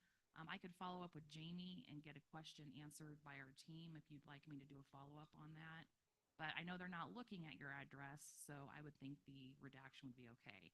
It does have to be a Nebraska driver's license, so as long as it's a Nebraska driver's license and it has your name and photo, that's all that matters. Another question in the back, I think.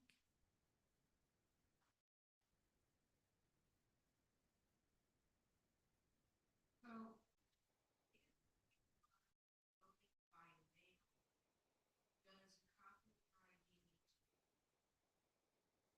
So if you're voting by mail with the application, so if you're not in a by mail county, your photocopy needs to go in your ballot application. So yes.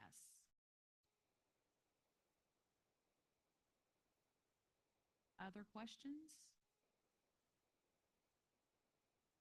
Okay.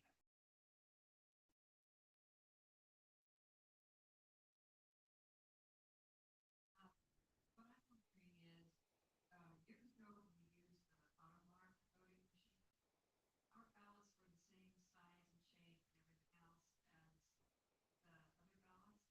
And I know that the machines, we encourage at our polling place, and we get some people other than ourselves convinced to use the machine so that, our ballots aren't just, because they're different size, separate from everybody else's. And they tell us that, they all go in the same machine, but I'm not sure quite why they ever ended up being different size, and if there's anything in the works to get that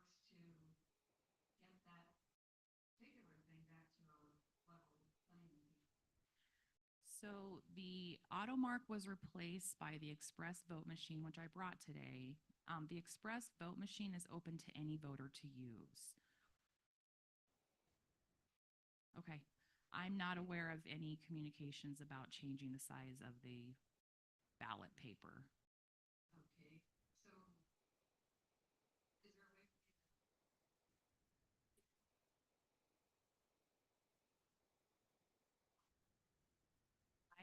I have made a note and I will take it back to the elections team. Thank you. Yep.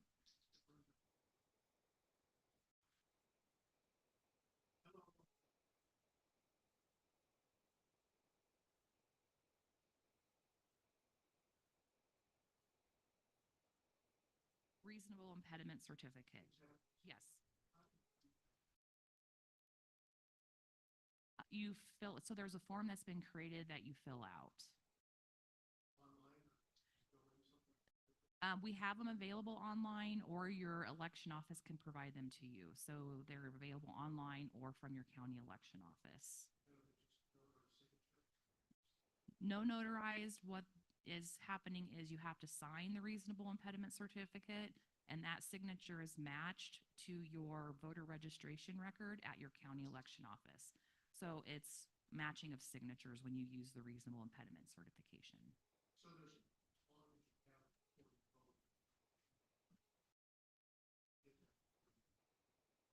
To get what before you? You do the certificate when you vote. When you vote. That is instead of, so if you cannot obtain an acceptable form of photo ID, the reasonable impediment certificate is the alternate path. So you're either providing a state ID number, if you're doing by mail, or a photocopy of an acceptable form of photo ID, or the reasonable impediment certification. That happens at time of voting. You're welcome.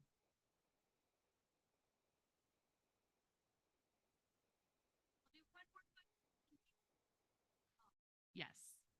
And as my previous speaker said, Be fearless and ask for help when needed. I am not the election specialist, but if you have any election questions when you come visit me, I'm happy to write them down, get answers for you, and then give them to Jamie so she can disseminate them.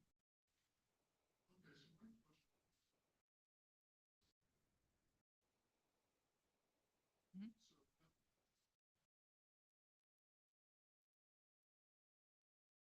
So you're able to cure that.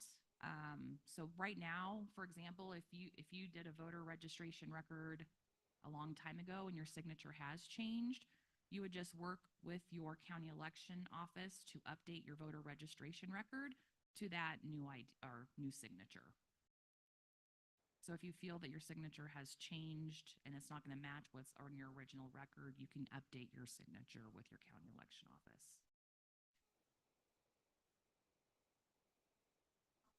Okay. Thank you, everyone. I appreciate you giving me time today. Thank you. What? I'll talk to you later. Yeah.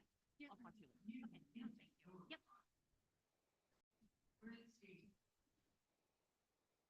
Who won a door prize? Oh.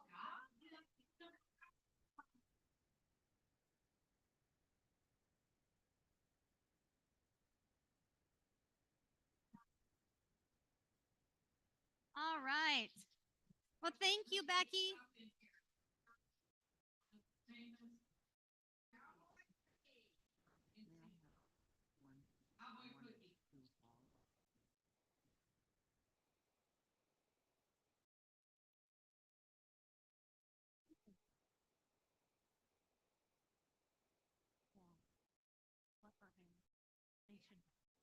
I can say. So if you have more of those questions, go ahead and go see Becky Cromer over in the exhibit hall. Christine is curious if there's anybody in the room that does not have a voter ID, or I mean a state ID. Anyone say aye if you don't have a voter ID? A state ID, yeah, or well, a voter ID, yeah, either way. I think most of us do because anybody who's ever taken a plane, bought a drink, checked into a hotel, for example. All right, very good information though. I am a little bit stricter than the voting people. Okay? So last year we said no ticky, no eaty, right? No ticky, no eaty. That means you cannot get into lunch. This year we don't have tickets, but we have a list. And if your name is on that list, you do not get lunch. You only get lunch if you paid for lunch. If you don't know that you paid for lunch, then I'm really sorry you don't know that. You should know that. Our list is very short. We have about 6 people who did not pay for lunch, so they do not get meals. Everybody that paid for lunch, lunch will be served at noon in the Wildcat and Dome Rock rooms. And we will have a presentation during that time by John Olson of 3D PhotoWorks, so definitely stick around for that, yes. So this afternoon, we have a couple breakouts.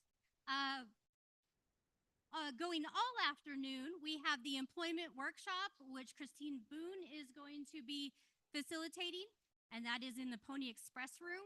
So you go out this room, you take a left, and you find that hallway that's going to be on your left, and it's going to be the second room on your left. So left, left, left, okay? The other 2 breakouts are the, we have a guide dog breakout session, and we are going to have Social Security breakout session for all those Social Security questions. He can answer anything you can throw at him.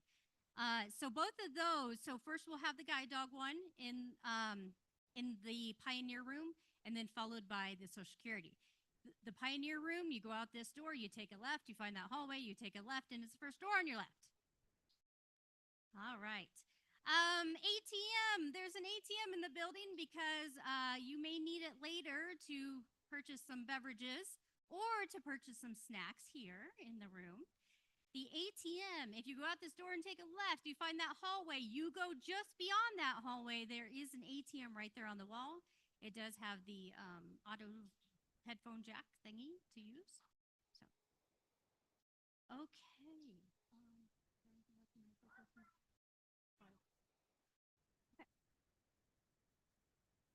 And then don't forget this evening, we will be back in that. Oh.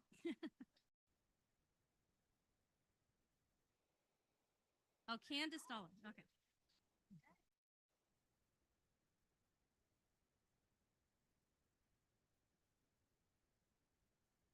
Okay, this evening we will have our board meeting, but first we'll have a presentation from a local historian. So that will again be in that Wildcat Dome Rock room. That's where all the meals are going to be served, banquet and everything. So this evening that will start at 6 with the presentation and then head into the board meeting. Oh, and the one thing I forgot is exhibits go from 11:30 to 6. So they do start right before lunch. You can stop in there real quick. Make sure you're in your seat by noon though to get that lunch. And then they will be open till 6 today. All right, one more door prize before we adjourn.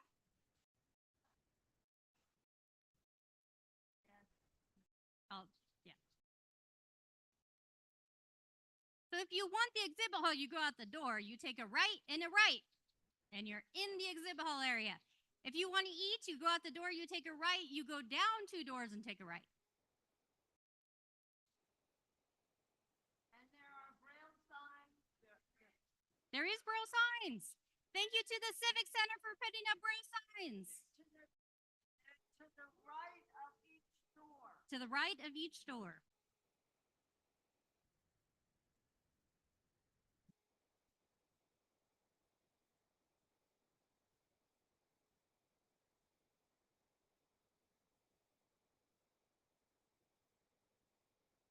Are we going to do a door prize? Okay. Stop here, body here, and everything, and goes to moral over.